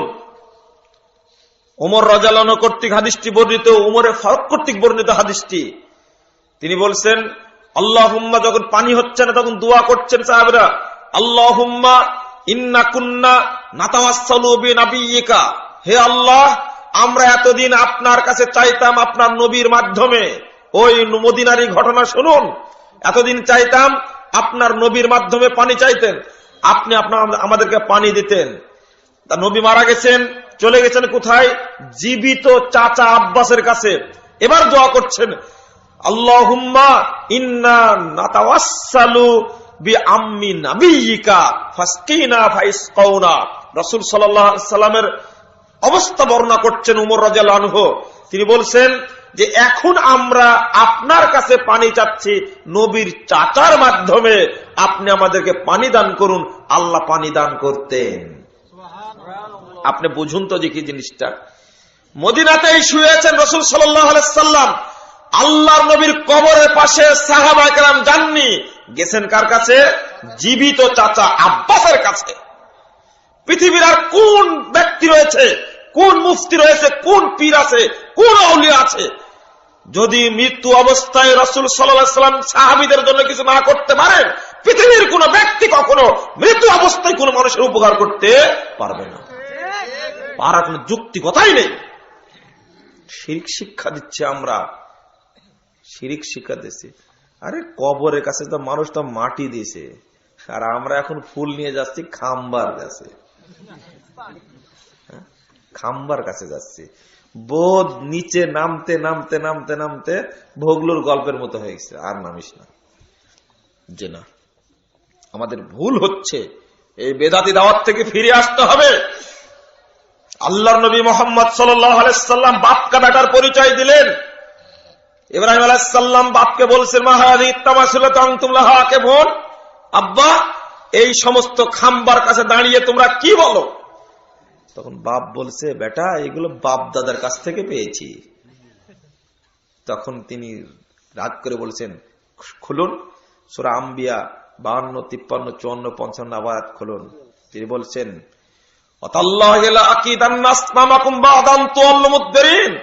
আব্বা মেলায় যাও, শুধু গেলেই সবগুলোকে একবারে আল্লাহর কসম করে বলছে সাইজ করে দেবে সব। এটা কে বলছেন? ইব্রাহিম আলাইহিস সালাম বলছেন। তারপরে আল্লাহ বলছেন, ফাজালাহুম জুজাজা ইল্লা কাবিরাল্লাহুম, সবগুলোকে ভেঙে একবারে চুরমার করে দিয়েছেন। বড়টাকে রেখে ঘাড়ে কুড়ালটা রেখে চলে গেছেন। বাপকা বেটার পরিচয় দিলেন দীর্ঘ ৩৫০০ বছর পর মুহাম্মদ সাল্লাল্লাহু আলাইহি সাল্লাম। এতদিন সহ্য করেছিলেন, মক্কা বিজয়ের দিনে মক্কায় ঢুকলেন। সহিহ বুখারীর প্রথম খণ্ডে ৩৩৬ পৃষ্ঠা খুলে দেখুন। আল্লাহ ইবনে মাসউদ বলছেন, দাখালান নবী সাল্লাল্লাহু আলাইহি ওয়াসাল্লাম মক্কা, আল্লাহর নবী মক্কায় প্রবেশ করলেন। ওয়া হাওলাল কাবাতে ৩৬৬ সুবার, এমত অবস্থায় কাবার চতুর্দিকে ৩৬০টি মূর্তি সাজানো ছিল। কয়টি? ৩৬০টি মূর্তি সাজানো ছিল। সহিহ বুখারীর হাদিস। কাবা ঘরের ভিতরে মূর্তি ছিল না। যারা বলে কাবা ঘরের মধ্যে মূর্তি ছিল, এটা ভুল। আর আল্লাহর নবী কখনো কাবা ঘরের মধ্যে সেজদা সালাত পড়েননি, কাবা চত্বরে পড়তেন সালাত, কোন নবীও পড়েননি। রাসূল সাল্লাল্লাহু আলাইহি সাল্লাম দেখলেন যে কাবা ঘরের চতুর্পাশে ৩৬০টি মূর্তি সাজানো আছে। কোনটা ইব্রাহিমের, কোনটা ইসমাইলের, কোনটা মুসার, কোনটা ঈসার, কোনটা আগের নবী রাসূলদের সব মূর্তি সাজানো আছে। লাত উজ্জার নামে মূর্তি সাজানো আছে। ইবনে মাসউদ বলছেন, ফাজালা ইয়াকুনুহু ফি উদিন বিয়াদিহি, রাসূল সাল্লাল্লাহু আলাইহি সাল্লামের হাতে থাকা লাঠি দ্বারা মূর্তিগুলোকে মারছেন আর ভাঙছেন, আর মুখ দিয়ে বের হচ্ছে, ওয়াকুল জাল হক ওয়া জাহাকাল বাতিল ইন্নাল বাতিলা কানা যাহুকা, হক এর সাথে বাতিল চুরমার হয়েছে, বাতিল চুরমার হওয়ারই যোগ্য। বিশ্ব ইতিহাসের সর্বশ্রেষ্ঠ মানুষ এক হাতে এক নিমিষে ৩৬০টি মূর্তি ভেঙে একবার চুরমার করে দিলেন। কাবা চত্বর থেকে মূর্তি সরিয়ে দিয়েছিলেন আল্লাহর নবী। কেন? প্রথম কাজ তিনি করলেন। সাহাবীরা হতবাক হয়ে গেলেন, ঘটনা কি? এমনটা করছেন কেন? জিজ্ঞেস করছে, লিমা আরসালাকা রাব্বুক, হে মুহাম্মদ আপনাকে আল্লাহ কেন প্রেরণ করেছে? তিনি বলছেন, তুমি জানো না তোমরা কেন প্রেরণ? লিকাসরিল আওসান, পৃথিবীতে যত মূর্তি হয়েছে মূর্তিকে ভেঙে মাথা চুরমার করার জন্য আমি প্রেরিত হয়েছি। সহিহ মুসলিমের 1387 নম্বর হাদিসটা খুলুন। আল্লাহর নবী কত শক্ত করে বলছেন। এবার দাপটের সঙ্গে বীর তরুণ তারুণ্যের যার ভিতর উদ্বেলিত আলীকে ডেকে বলছেন, আলী শোনো। খুলুন সহিহ মুসলিমের প্রথম খণ্ডের ৩১২ পৃষ্ঠার হাদিস। আলীকে ডেকে বলছে, আলী শোনো, লা তাদাতিম সাইলা তামাস্তাহু ওয়ালা কবরান মুশরিফা ইল্লা সাওয়াইতাহু। আলী শোনো, পৃথিবীতে যত ছবি এবং মূর্তি রয়েছে সবগুলোকে ভেঙে চুরমার করে দাও। যত রকমের উঁচু কবর রয়েছে, সৌধ নির্মাণ করে যত মাজার রয়েছে সবগুলোকে ভেঙে মাটির সঙ্গে মিশিয়ে দাও। না দেওয়া পর্যন্ত তুমি আমার সামনে আসবে না। কি ভাষণ তার! এক নিমিষে আরো অনেকগুলো ভাষণ আছে। রাসূল সাল্লাল্লাহু আলাইহি ওয়াসাল্লাম কখনো মূর্তিকে বরদাস্ত করেননি। আপনার বাড়িতে আজকে গেলে কুত্তার মূর্তি পাওয়া যাবে, মাছের মূর্তি পাওয়া যাবে, হরিণের মূর্তি পাওয়া যাবে, শোকেসে সুন্দর করে ঢুকে রাখছেন আপনি। আপনি যদি প্রকৃত মুসলিম হন, প্রথম কাজ, মা বোনদের উদ্দেশ্যে বলছি, প্রথম কাজ বাড়িতে গিয়ে আগে প্রথম কাজটা করবেন, আপনার স্বামীর ছবিটা ঘরের দেওয়ালে টাঙ্গানো আছে, ওইটা পেড়ে নামিয়ে আগে উঠানে এসে ভাঙবেন, তারপরে ঘুমাবেন। দেখি পারেন কিনা। স্বামীর প্রতি মহব্বত বেশি না মুহাম্মদ সাল্লাল্লাহু আলাইহি ওয়াসাল্লামের মহব্বত বেশি, সেটা প্রমাণ করতে হবে আজকে। পারবেন না আপনারা? না পারবেন না। আজকে আপনাকে পরিচয় দিতে হবে। যদি 50,000 বছর আপনার ঘরে বাস করেন, সালাত আদায় করেন, আর যদি আপনার ছবি ওই জায়গায় থাকে 50,000 50 কোটি বছর ইবাদত করে কোনো লাভ হবে না। আর ওই যে যদি ওই চিত্র জগতে সিনেমা করে নোংরা বেশ্যা মহিলা ছবি যে টাঙ্গে রাখেন, তার কোনো কথাই নাই। তরুণ ছেলেরা, যুবক ছেলেরা, তোমরা যেমন মোবাইলে রাখো তেমনি মানি ব্যাগের মধ্যেও রাখো, ঘরেও টাঙ্গা রাখো। উলঙ্গ মহিলার ছবি, পৃথিবীর সবচেয়ে নোংরা মহিলা এরা, যাদের ছবি ওই যে হলে যেগুলো ছবি দেখানো হয়, এরা হলো পৃথিবীর সবচেয়ে নোংরা মহিলা, সবচেয়ে জঘন্য মহিলা। বেশ্যাখানায় বেশ্যারা অপকর্ম করে, গোপনে করে, আর এরা গোটা পৃথিবীর মানুষকে দেখায় করে। নাউজুবিল্লাহ। আর এই সমস্ত নোংরা মহিলার, জঘন্য মহিলার ছবি তোমার ঘরে থাকে, এটা লজ্জাবোধ করি আমরা। অসম্ভব। আজকে তুমি মুসলিম তরুণ হিসাবে তুমি ঘরে ঢুকেই যত ছবি আছে সবগুলো একবারে পেড়ে আগুন ধরে মেজ দিয়ে আগুন ধরে পুড়িয়ে তুমি ঘরে ঘুমাবে। তোমাকে যেন আল্লাহ তৌফিক দান করেন। পারবেন না মানে অবশ্যই পারবেন আপনি, এটাই হলো নিয়ম। শোনা মাত্র জানা মাত্র অ্যাকশন, দেখা দেখি নয়। বলেছে, শুনেছি, করেছি। সহিহ মুসলিমের 5117 নম্বর হাদিসটা খুলুন, আপনাকে একটা শিক্ষা দিয়ে যায়। বলা মাত্রই করতে হবে, কোনো ইতস্তবোধ করা চলবে না, কোনো ইতস্তবোধ চলবে না। বলে দাঁড়িয়ে রাখাতে পাচ্ছেন না এখন পর্যন্ত, আর মূর্তি ভাঙাবেন? 21শে ফেব্রুয়ারি, তার আগে আছে 14ই ফেব্রুয়ারি। হ্যাঁ, 14ই ফেব্রুয়ারি বলে ভালোবাসা দিবস, আমি বলে বেশ্যা দিবস। এটা গোটা বাংলাদেশে এক কুলাঙ্গার চালু করেছে এই নিয়মটা, আমি তাকে হেট করি। বাংলাদেশের পরিবেশটাকে নষ্ট করার জন্য নোংরা এই জঘন্য জাত একটা বাংলাদেশে মহিলাদেরকে মাঠে নামানোর জন্য চালু করেছে 14ই ফেব্রুয়ারি, পহেলা ফাল্গুনের বসন্ত বরণের শুরু করেছে সুন্দরী প্রতিযোগিতা, শুরু করেছে লাক্স প্রতিযোগিতা, শুরু করেছে ক্লোজাও ওয়ান প্রতিযোগিতা, যত রকমের নারীদের নিয়ে প্রতিযোগিতা চলছে। কোন মুসলমানের বাচ্চা ওই সমস্ত প্রতিযোগিতায় কোনো অংশগ্রহণ করতে পারে না, অসম্ভব। আমি আপনাদের উদ্দেশ্যে বলতে চাচ্ছিলাম, জাহেলিয়াত ঢুকতে ঢুকতে কোনো জায়গায় বাকি নেই। কেন? এটা ছবির সঙ্গে কোনো আপোষ নেই। আপনি আবার খুব সুন্দর করে, যেদিন আপনি বুঝতে পারবেন যে বাজারে নারিকেলের শীষের একটা তেল কিনে, একটা বোতল কিনে বাড়িতে নিয়ে আসছেন, বাড়িতে নিয়ে আসার আগেই বোতলটা কেনা মাত্রই দেখবেন যে একটা সুন্দরী মেয়ের, উলঙ্গ মেয়ের একটা ছবি দেওয়া আছে। দেখবেন অধিকাংশ নারিকেলের বোতলে আছে, এটা তেলের বোতলে আছে। তখন আপনার যদি ঈমান থাকে, আপনার প্রথম এটা চেঞ্জ করে দাও, ছবি যেটা নাই ওটা দাও। যদি না পান, কিনবেন, কেনার পরে ওটা সঙ্গে সঙ্গে ছিঁড়ে তারপরে বাড়িতে নিয়ে আসবেন। আর যদি বাড়িতে এসে দেখে যে, যদি বাড়িতে এসে দেখে আপনার ওয়াইফ বলছে, কি ব্যাপার তুমি পুরাতন বোতল নিয়ে আসলে নাকি, এটা যদি বলে, তখন বুঝবেন যে আপনার ওয়াইফও এরকমই। আর যদি ছবি যুক্ত নিয়ে এসে রাখেন, আপনার ওয়াইফ যদি ভালো হয়, প্রথম দেখা মাত্র সঙ্গে সঙ্গে ছবিটা ছিঁড়ে ফেলবে। তখন দেখবেন যে আপনার চেয়ে আপনার ওয়াইফ বেশি সচেতন। আর যদি ওই রকম মহিলা হয়, ছবিটা একবারে উন্মুক্ত অবস্থায় রাখবে, ওই দিক ঘুরায় রাখবে, যেদিকে ছবি আছে ওই দিকটা দেখায় রাখবে, বুঝবেন আপনার এই মহিলা কুলক্ষণী মহিলা, এটা ভালো মহিলা না। এর মধ্যে তাকওয়া নয়, পরহেজগারিতার গোষ্ঠী নেই এর মধ্যে। প্রথম কাজ হবে যে ওটাকে ছিঁড়ে ফেলে দেওয়া, এটা নিয়ম। আপনি বাচ্চার জামা কিনতে যাবেন, দেখি আপনার ইমানটা কত পাকাপোক্ত। গিটার আলা কিনেন না ছবি আলা কিনেন, এটাতে প্রমাণিত হবে। কোন ব্যক্তি আছে গিটার বিহীন তার বাচ্চার জামা কিনে? আছে। আল্লাহ এরকম লোক পৃথিবীতে রেখে দিয়েছে। আপনি আপনার ছেলেকে ভক্তি করতে করতে করতে সেটা মূর্তি বানিয়ে দিয়েছেন একবার, টোটালি নয় ভক্তিবাদ। বলছিলাম, মাজার পূজা কোথায় থেকে শুরু হলো, কবর পূজা কোথায় থেকে শুরু হলো? কবর পূজা তো চলবে না, চলবে না। হাদিসের নির্দেশ অনুযায়ী এমন একদিন আসবে, সময় আসবে ইনশাআল্লাহ, যেদিন উপমহাদেশের যত কবর রচিত হয়েছে, যেগুলো পূজা করা হয়, খানকা তৈরি করা হয়েছে, ইনশাআল্লাহ কোন ব্যক্তির আগমন ঘটবে।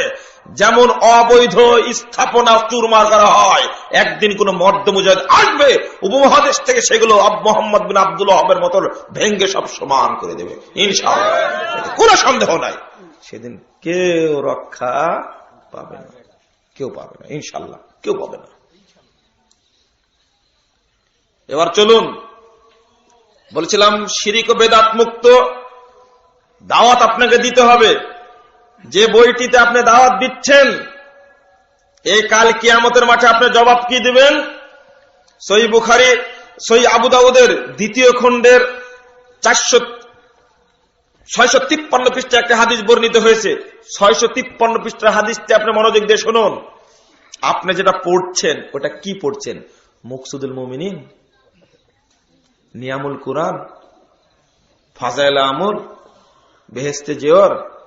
সাবধান, আমি এখানে ঠেকিয়ে দিই আপনাদেরকে। কবরে কয়টা প্রশ্ন করা হবে? 3টা। উত্তর দিতে পারবেন? বলেন ইনশাআল্লাহ পারবো। যদি পারেন তাহলে 2টা প্রশ্ন আরো করা হবে। কি প্রশ্ন করা হবে? আরো 2টা জিজ্ঞেস করে, যখন উত্তর যখন টাস টাস করে দিয়ে ফেললেন, মার রব্বুক, কি বলবেন? রব্বি আল্লাহ, আমার প্রভুকে আল্লাহ। ওমা দীনুক, কি বলবেন? ইসলাম। ওমান নবিয়ুক, মুহাম্মদ সাল্লাল্লাহু আলাইহি ওয়াসাল্লাম।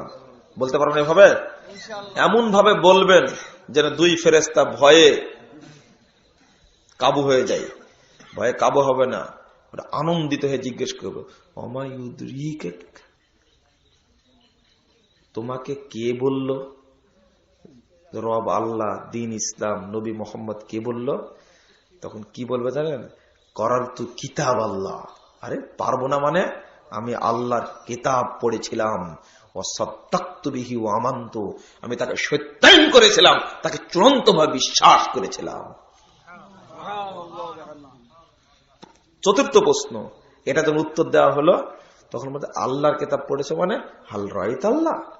5ম প্রশ্ন, তুমি কি আল্লাহকে দেখেছো? কি উত্তর হবে? লা লা ইউরা হুয়া নূর। আরে আল্লাহকে দেখবো মানে তিনি তো নূর, তাকে দেখা যাবে না। দুনিয়াবী জীবনে আল্লাহকে দেখা যাবে?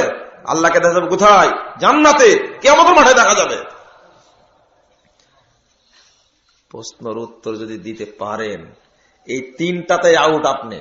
4র্থ প্রশ্ন আসবে না। তাহলে কিতাব পড়তে হবে কার? আল্লাহ না মুকসিদুল মুমিনিন? খুব সাবধান। নিয়ামুল কোরআনে একেবারে শেষ করে দিয়েছে, হাজারি দরুদে একবারে শেষ করে দিয়েছে দেশটা।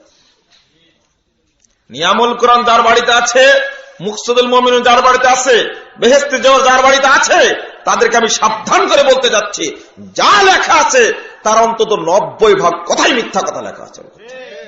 এগুলো পড়া যাবে না, এগুলো পড়া যাবে না। ফাজাইল আমল পড়া যাবে না, ওই বুদ্ধি আপনার নেই। ওর মধ্যে 70% কথা মিথ্যা লেখা আছে।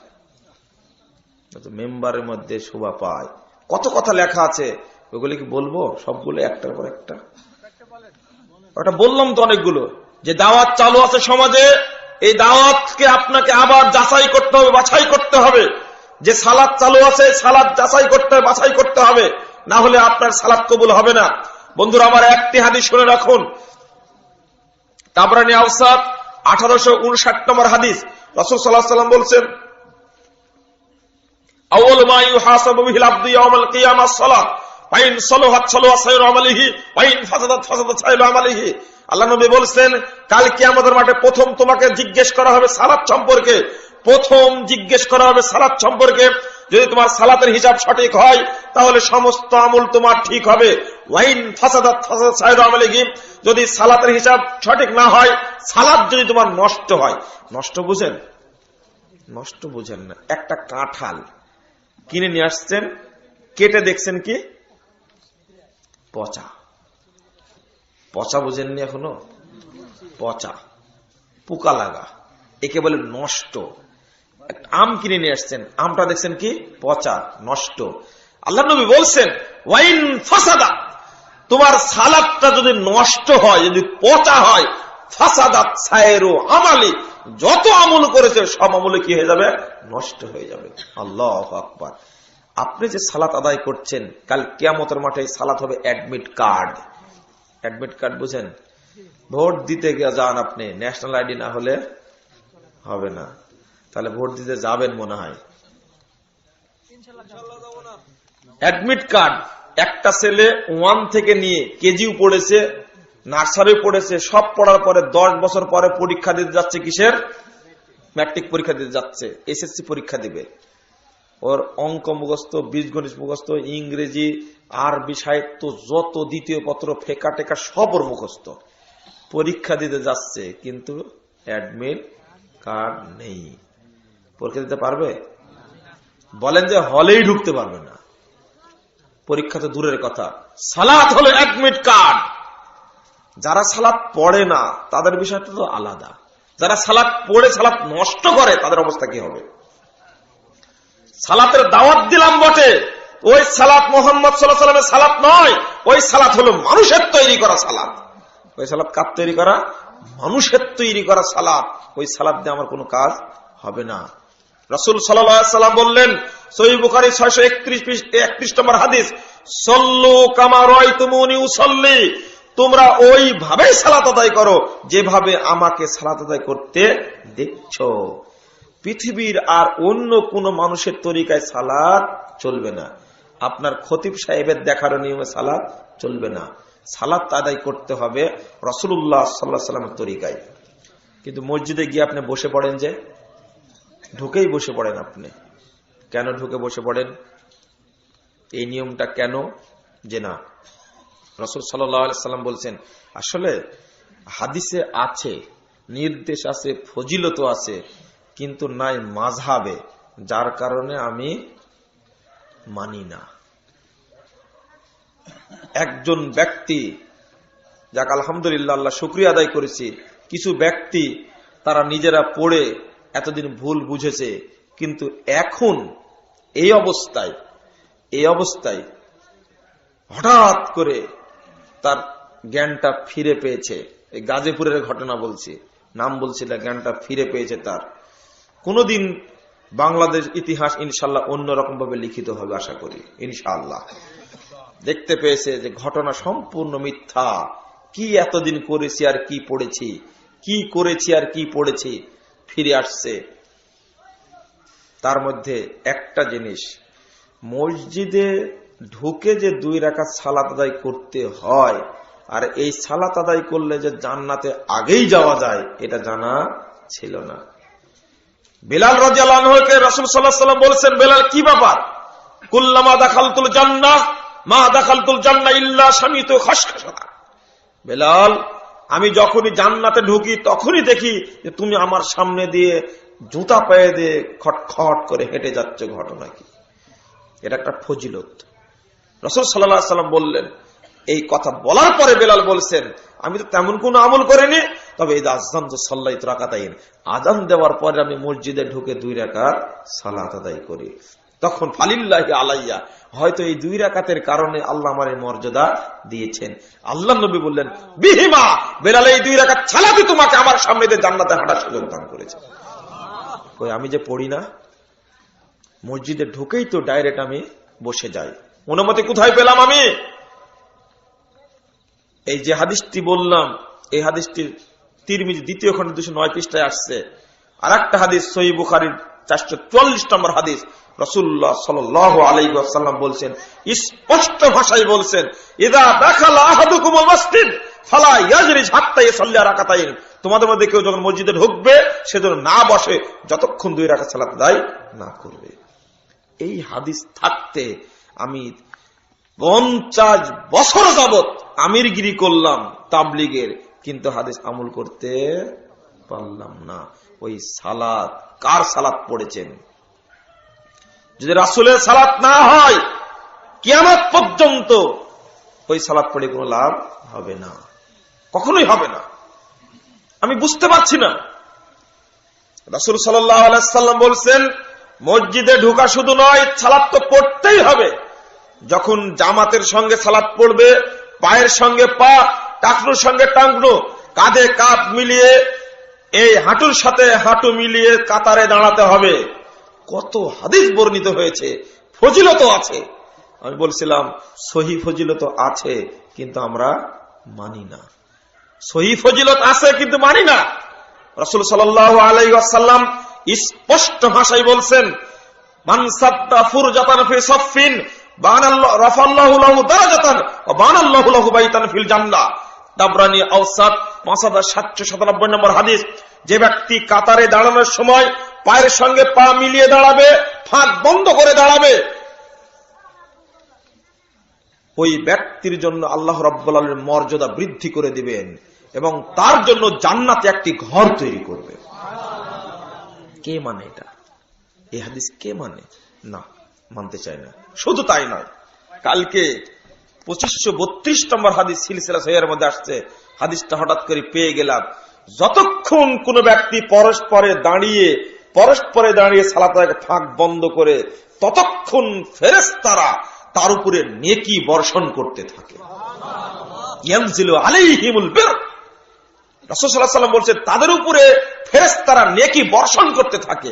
কত গুরুত্বপূর্ণ জিনিস চিন্তা করুন। কে মানে? নেই, কোথাও নেই, কোথাও নেই। আমি একটা সাইড বলেছি যে প্রচলিত নিয়ম চালু আছে শরীয়তের নামে সব বেদাতে পরিপূর্ণ, শিরিকে পরিপূর্ণ। দোয়া বললেন সেটাও তো সমস্যা, আমল করবেন সেটা তো সমস্যা, সবই সমস্যা। আবার উল্টা দিকে চলছে আমরা। আর একটা হলো দাওয়াতের মূলনীতি। দাওয়াতের মূলনীতি হলো আল আমরু বিল মারুফ ওয়ান নাহি আনিল মুনকার। যে দাওয়াতটা দিবেন দুইটা দিতে হবে, সৎ কাজে আদেশে করতে হবে, অসৎ কাজ থেকে নিষেধ করতে হবে। সালাত পড়ছেন কিন্তু বিড়ি ছাড়েননি, দাওয়াত দিচ্ছেন কিন্তু গাঁজা খাওয়া ছাড়েননি, সুদ খাওয়া ছাড়েননি। এই দুইটা মূলনীতি। আল্লাহ রাব্বুল আলামিন বলেছেন ওয়ালতাকুম মিনকুম উম্মাহ ইয়াদউনা ইলাল খায়র ওয়া ইয়ামুরুনা বিল মারুফ ওয়া ইয়ানহাউনা আনিল মুনকার। তোমাদের মধ্যে একটি কাফেলা থাকা চাই যারা মানুষকে কল্যাণের দিকে ডাকবে। তারা কি করবে? সৎ কাজের আদেশ দিবে, অসৎ কাজ থেকে নিষেধ করবে। আমরা তো শুধু ফজিলতই বলি, আর মিথ্যা ফজিলত। এগুলো ফজিলত বলছি কিন্তু মিথ্যা ফজিলত বলছি।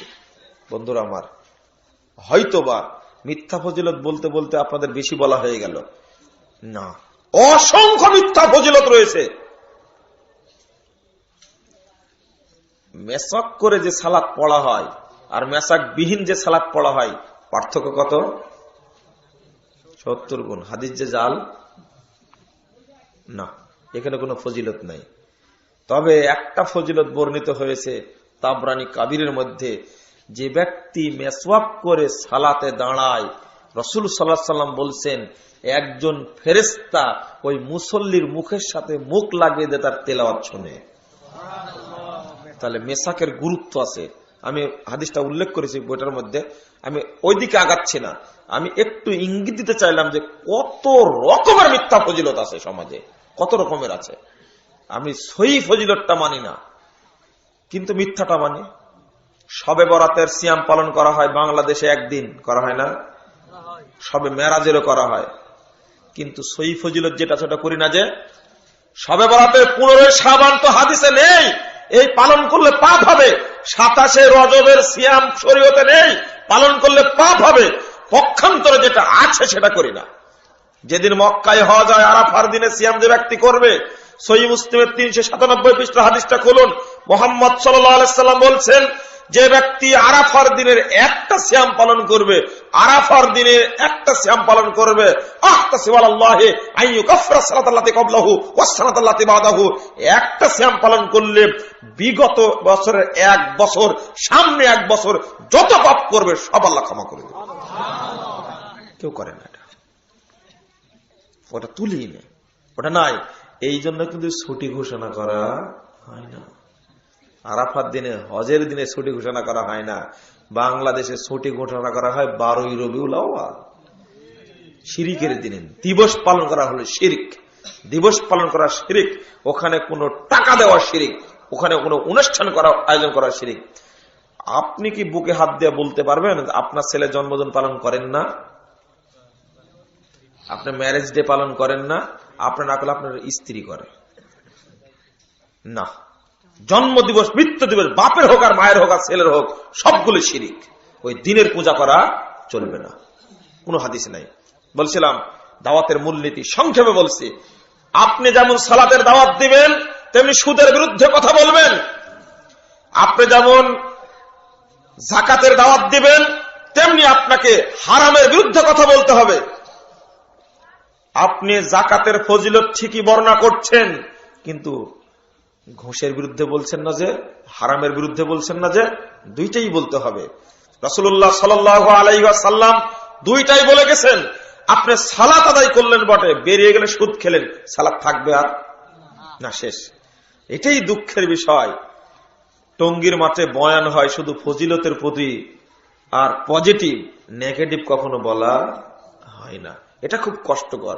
আরে প্রধানমন্ত্রী সেখানে উপস্থিত, বিরোধী দলের নেত্রী উপস্থিত, যত সরকারি আমলা সব উপস্থিত, এমপি, মন্ত্রী, র্যাব, ডিবি, পুলিশ সব উপস্থিত।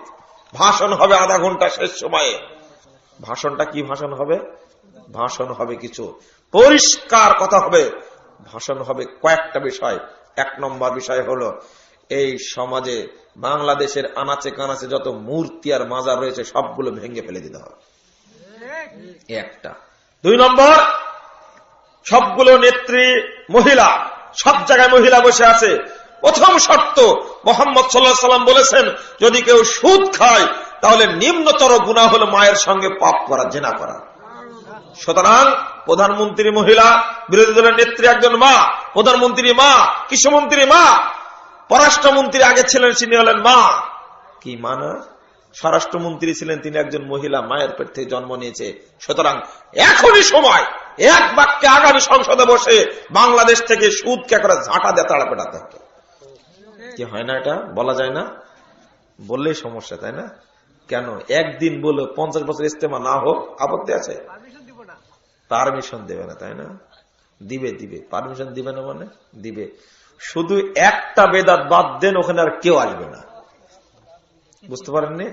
কোন বেদাত? এই আখেরি বেদাত যেটা হয় না, আখেরি মুনাজাত নয়, এটা আখেরি বেদাত। মনে হয় পৃথিবীতে এর চেয়ে বড় বেদাত চালু হবে কিনা সন্দেহ রয়েছে। গোটা পৃথিবীতে এই বেদাত একেবারে কিরমি কিটের মতো ছড়িয়ে গেছে। এটা বাদ দেন, আর প্রধানমন্ত্রী আসবে না, ওখানে কেউ আসবে না, র্যাব পুলিশও আসবে না, নিরাপত্তা দিতে আসবে না, কখনো। অত সহজ নয়, শুধু একটার নিশায় এই কাজটা করা হয়। বন্ধুরা আমার, বলছিলাম দুইটাই বলতে হবে, বেদাতটাও বলতে হবে, শিরিকটা বলতে হবে, হারামটাও বলতে হবে। বাংলাদেশে যত হারাম কারখানা রয়েছে 24 ঘন্টার মধ্যে বন্ধ করতে হবে। মদের যত কারখানা রয়েছে, কারণ বিড়িখোর, মদখোর, গাঁজাখোর, চুয়ানিখোর, ফেন্সিডিলখোর, গোলখোর, আলাখোর, জর্দাখোর, যত পাতা আছে, এই খোর যারা আছে তাদের ইবাদত আল্লাহর দরবারে কবুল হবে না। কারণ রাসূল সাল্লাল্লাহু আলাইহি ওয়াসাল্লাম স্পষ্ট ভাষায় বলছেন, 3 শ্রেণীর মানুষের উপরে জান্নাত হারাম। তার মধ্যে এক শ্রেণী হলো মুদমিনুল খামার, তারা হলো যারা নেশা জাতীয় দ্রব্য পান করে, তাদের উপরে জান্নাত হারাম। যদি তাই হয়, সুতরাং ওই বাংলা মদের দোকান সরকার অনুমোদিত চলবে না, বন্ধ করেন। এটা বিড়ি বন্ধ হবে না মানে কারখানা বন্ধ করুন, অবশ্যই বন্ধ হবে। কে বন্ধ করবে? বন্ধ করার কেউ নাই, বিড়ি চলছে। আপনারা কেউ মনে করছেন বিড়ি খাওয়া হারাম, হয়তো বিক্রি করা যায়? বিক্রি করাও হারাম। বিড়ি বিক্রি করে 12 মাসে যদি 12 টাকা লাভ হয়, আপনার ব্যবসায় হারাম। যদি কারো দোকানে থাকে এই সমস্ত অবৈধ জিনিস, অন্তত দোকান থেকে বের করুন। আপনি তো অন্তত বিড়ি করে এক দোকান থেকে আরেক দোকানে যাবে, আপনি বন্ধ করেন না, একজন করে শুরু করেন। তাহলে আর পৃথিবীতে মনে হয় এদের মতো বেহায়া আর এদের মতো লজ্জাহীন মানুষ পৃথিবীতে নাই। একজন মানুষ এখানে দাঁড়িয়ে আছে, মুখে দাঁড়িয়ে আছে, মাথায় টুপি আছে, ওই জায়গায় হিতাহিত জ্ঞান নাই, একেবারে পাগলা উন্মাদের মতো ওখানে এসে বেড়ে টানছে। ওর কি হিতাহিত জ্ঞান আছে? বলুন তো দেখি। আমি এদেরকে সবচেয়ে বেহুদ্দা মানুষ বলে থাকি। আপনারা রাগ করবেন না, পরিস্থিতির আলোকে বলছি। আপনি বসছি, একই ছিটে বসছি, বাসে চলছি, আপনার বোধ কত নোংরা। আপনি ওখানে বসেই আমার সামনে সিগারেট টানছেন, তাহলে আপনার বোধ তো কুত্তার চেয়েও খারাপ। আসেন, এটা মানুষেরা কাজ করতে পারে না, যেটা একটা জঘন্য জিনিস, নোংরা জিনিস। এটা কিভাবে হয়? আপনি আমার সাথে কথা বলছেন, মুখে দাঁড়িয়ে আছে, জর্দা খেয়ে মুখটা একেবারে পায়খানার হাউজের চেয়ে নোংরা করে রাখছেন। আপনি আমার সামনে কথা বলতে আসলেন কেন? কেন জর্দা খেতে বলেছে আপনাকে? জর্দা যদি হারাম না হয়, জর্দা যদি হারাম না হয়, আর কোনটা হারাম? আল্লাহ নবী মুহাম্মদ সাল্লাল্লাহু আলাইহি ওয়াসাল্লাম শাক খেয়ে মসজিদে যেতেন না, আর আপনি সারাক্ষণ জর্দা খাচ্ছেন। বয়স আপনার 50 হয়ে গেছে, জর্দা মারতে আছেন। একটু চিন্তা করেন না, জর্দাখোর লোক কথা বললে এত নোংরা গন্ধ বের হয়, এটা আরো অসহ্যকর, বোঝাতে পারে না। উল্টা বলে হুজুর যে জর্দাতুন হারামুন কোথায় আছে? এটা দেখেন, জর্দাও নাকি হাদিসে থাকা লাগবে, গুল যে হারাম এটাও নাকি বলা লাগবে। দুঃখজনক, ছেলে পেটা প্রতারণা মাত্র, অন্য কিছু না। বন্ধুরা আমার, এটা ছাড়তে হবে। বাংলাদেশে 22টি জেলায় 22টি বেশ্যালয় আছে, পতিতালয় আছে, কেউ কথা বলে না এর বিরুদ্ধে। সরকারের কাছে না অন্তত বলা যায়, বৈধভাবে ওই বিদেশি বদমাশ গুলো এসে আমার দেশের নারীদের ইজ্জত নষ্ট করে, এটা সহ্য করা যায় না। একদিন আওয়াজ উত্তোলিত হোক, প্রধানমন্ত্রীর কাছে আবেদন করছে এই মর্মে, বাংলাদেশ সমস্ত পতিতালয় বন্ধ করা হোক। কঠিন কঠিন ব্যাপার। 30 লাখ লোক নাকি হয় একদিন ভাষণে, বাংলা ভাষায় ভাষণ হবে, বাকি 50 ভাষায় ইস্তেমা হোক চাই না হোক, প্রধানমন্ত্রীকে জানাতে পারলাম তো না। গ্রেফতারের ভয়, গ্রেফতার। পৃথিবীর যারা বড় বড় পণ্ডিত, যারা বড় বড় বিদ্বান, তাদের এই ধরনের কোন রকমের কার্পণ্যতা ছিল না। দাওয়াতি কাজ হবে, পিছনে একটি কথা রেখে, আল্লাহু ইয়াসিমুকা মিনান নাস, আল্লাহ রাব্বুল আলামিন তোমাকে রক্ষা করবেন। রক্ষা করার মালিক কে? আল্লাহ। হতে পারে ওই বাচ্চা ছেলেটার মতো একদিনে হক কথা বলার কারণে মেরে ফেলে দিল। আসহাবুল উখদুদের ঘটনা জানেন না? বিস্তারিত কথা, অত কথা বলতে যাচ্ছে না। সাগরের মধ্যে ফেলে দিবে, পারলো না, পাহাড়ের উপরে তুলে ফেলে দিল, মারতে পারলো না। বাচ্চাকে জিজ্ঞেস করে, আমাকে মারতে চাও তুমি? হ্যাঁ, মারতে তো চাই। এটা কোনো ব্যাপার হলো তো বলবে, কি বলতে হবে?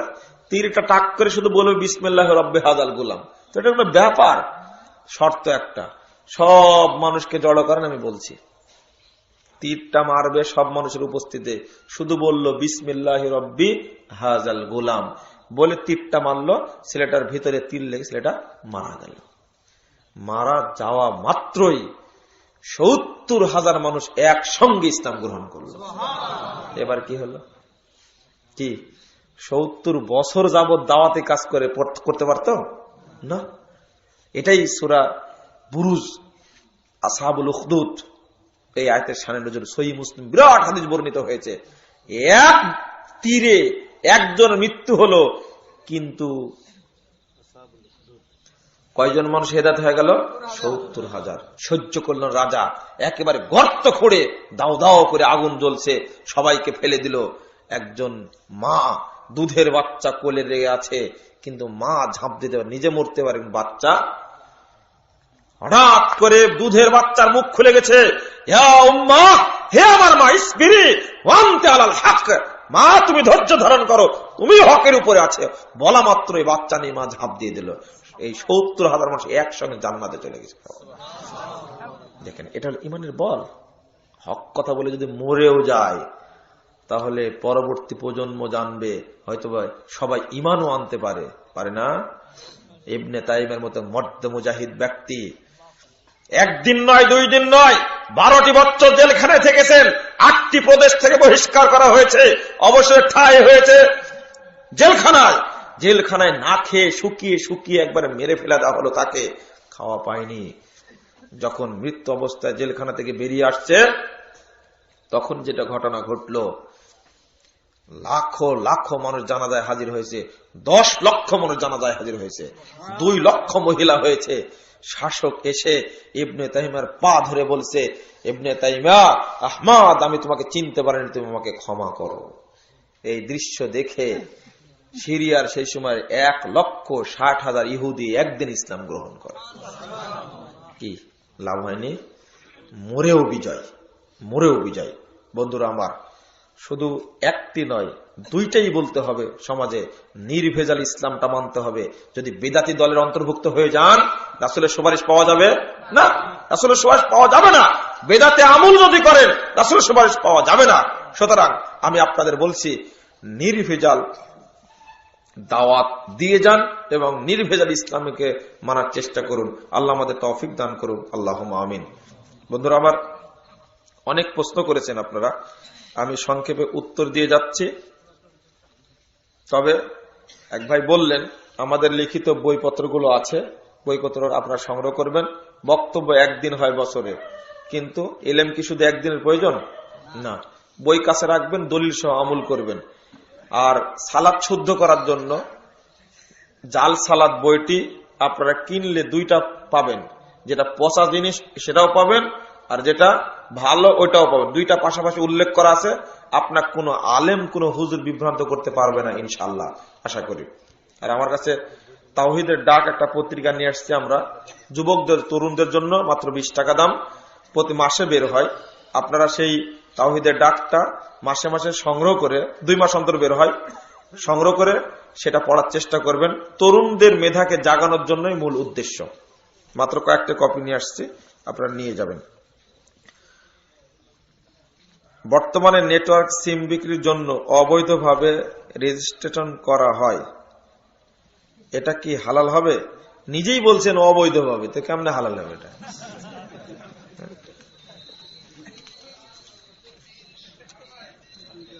কালেমা তৈয়বা কোনটি, লা ইলাহা ইল্লাল্লাহ নাকি লা ইলাহা ইল্লাল্লাহ মুহাম্মাদুর রাসূলুল্লাহ? না, কালেমা তৈয়বা লা ইলাহা ইল্লাল্লাহ, এতটুকু কালেমা তৈয়বা। লা ইলাহা ইল্লাল্লাহ মুহাম্মাদুর রাসূলুল্লাহ এটা হলো কালেমা শাহাদাত।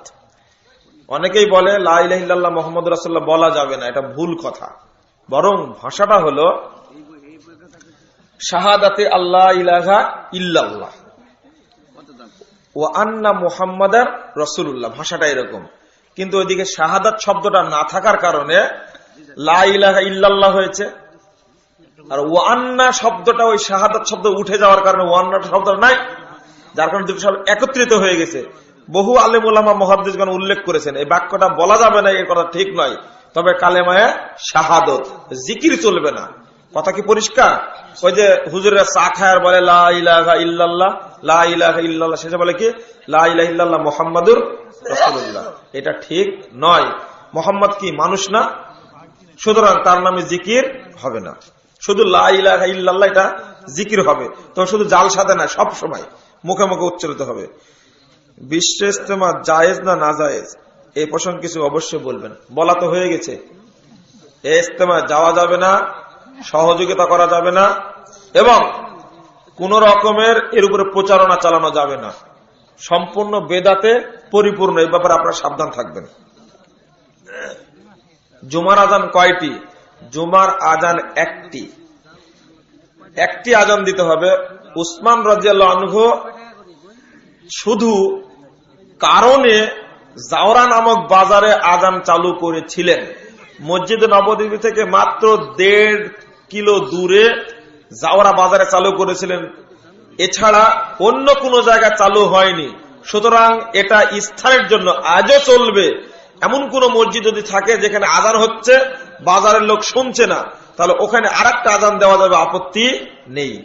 তবে বর্তমানে যে আজান চালু আছে, ইমামের সামনে যে আজান দেওয়া হয়, এই আজানটা টোটালি বেদাতি আজান। এটা উসমানী আজানও নয়, এটা রাসূল সাল্লাল্লাহু আলাইহি ওয়াসাল্লামের আজানও নয়, আজান একটা হবে। বর্তমানে বাংলাদেশে মক্কার সাথে ঈদ করে, এ বিষয়ে কোন হাদিস প্রমাণ আছে কি? যে না, মক্কা মদিনার সাথে সৌদি আরবের সাথে মিলিয়ে ঈদ করাও যাবে না, সিয়ামও রাখা যাবে না, এটা হাদিস সম্মত নয়। আমার অনেক বক্তব্য বিস্তারিত এবং নেটে আছে, jumarkhutbah.com, এখানে খুলে দেখবেন, লম্বা বক্তব্য এর উপরে আছে। এখন বোঝানো সম্ভব নয় সংক্ষেপ সময়। কারণ হলো যে যতটা জটিলতা বাড়বে এই কাজটা করলে তা হবে না। একটা উদাহরণ দিয়ে অন্তত বুঝতে আপনাদেরকে, এখন আমেরিকায় কয়টা বাচ্চা বলুন তো দেখি?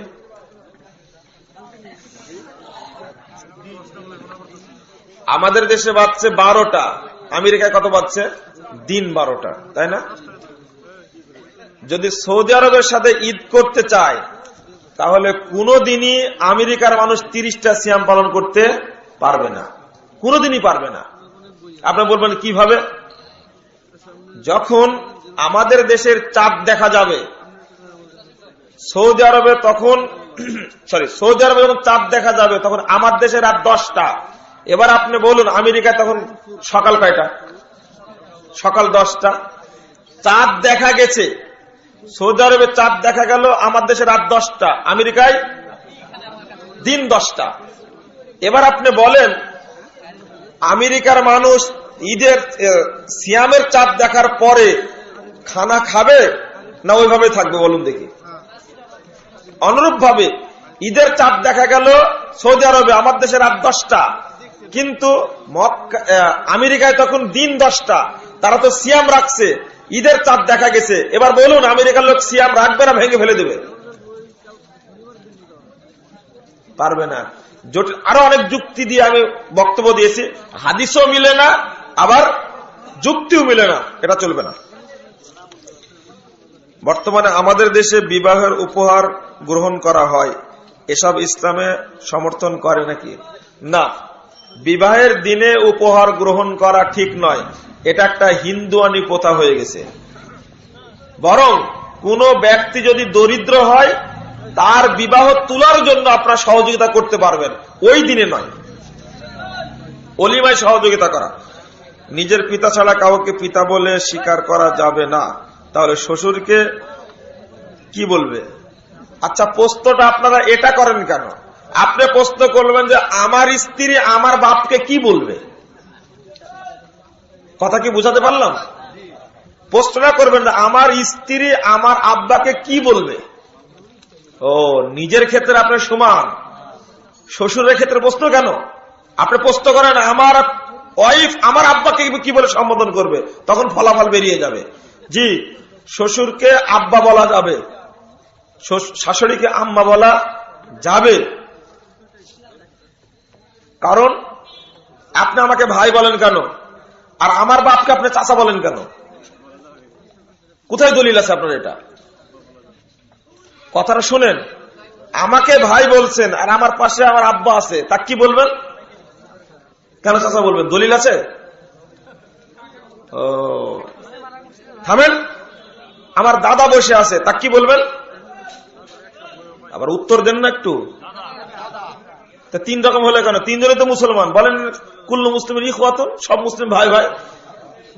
আমি আপনার ভাই, আমার বাপও ভাই, দাদাও ভাই। এটা কমন সেন্স থাকার দরকার আছে। এইগুলো পোস্ট করেছেন, খুব ভালো, ধন্যবাদ আপনাকে। বর্তমানে সব মসজিদে দেখা যায় যে গম্বুজ বা মেহরাব তৈরি করে থাকে, এসব কি ইসলাম সমর্থন করে? জি, গম্বুজ এটা অংশ নয়, শরীয়তের অংশ নয়। মেহরাবের ব্যাপারে কিছু কথা আছে, তবে ওটা মেহরাব কে বললো আপনাকে?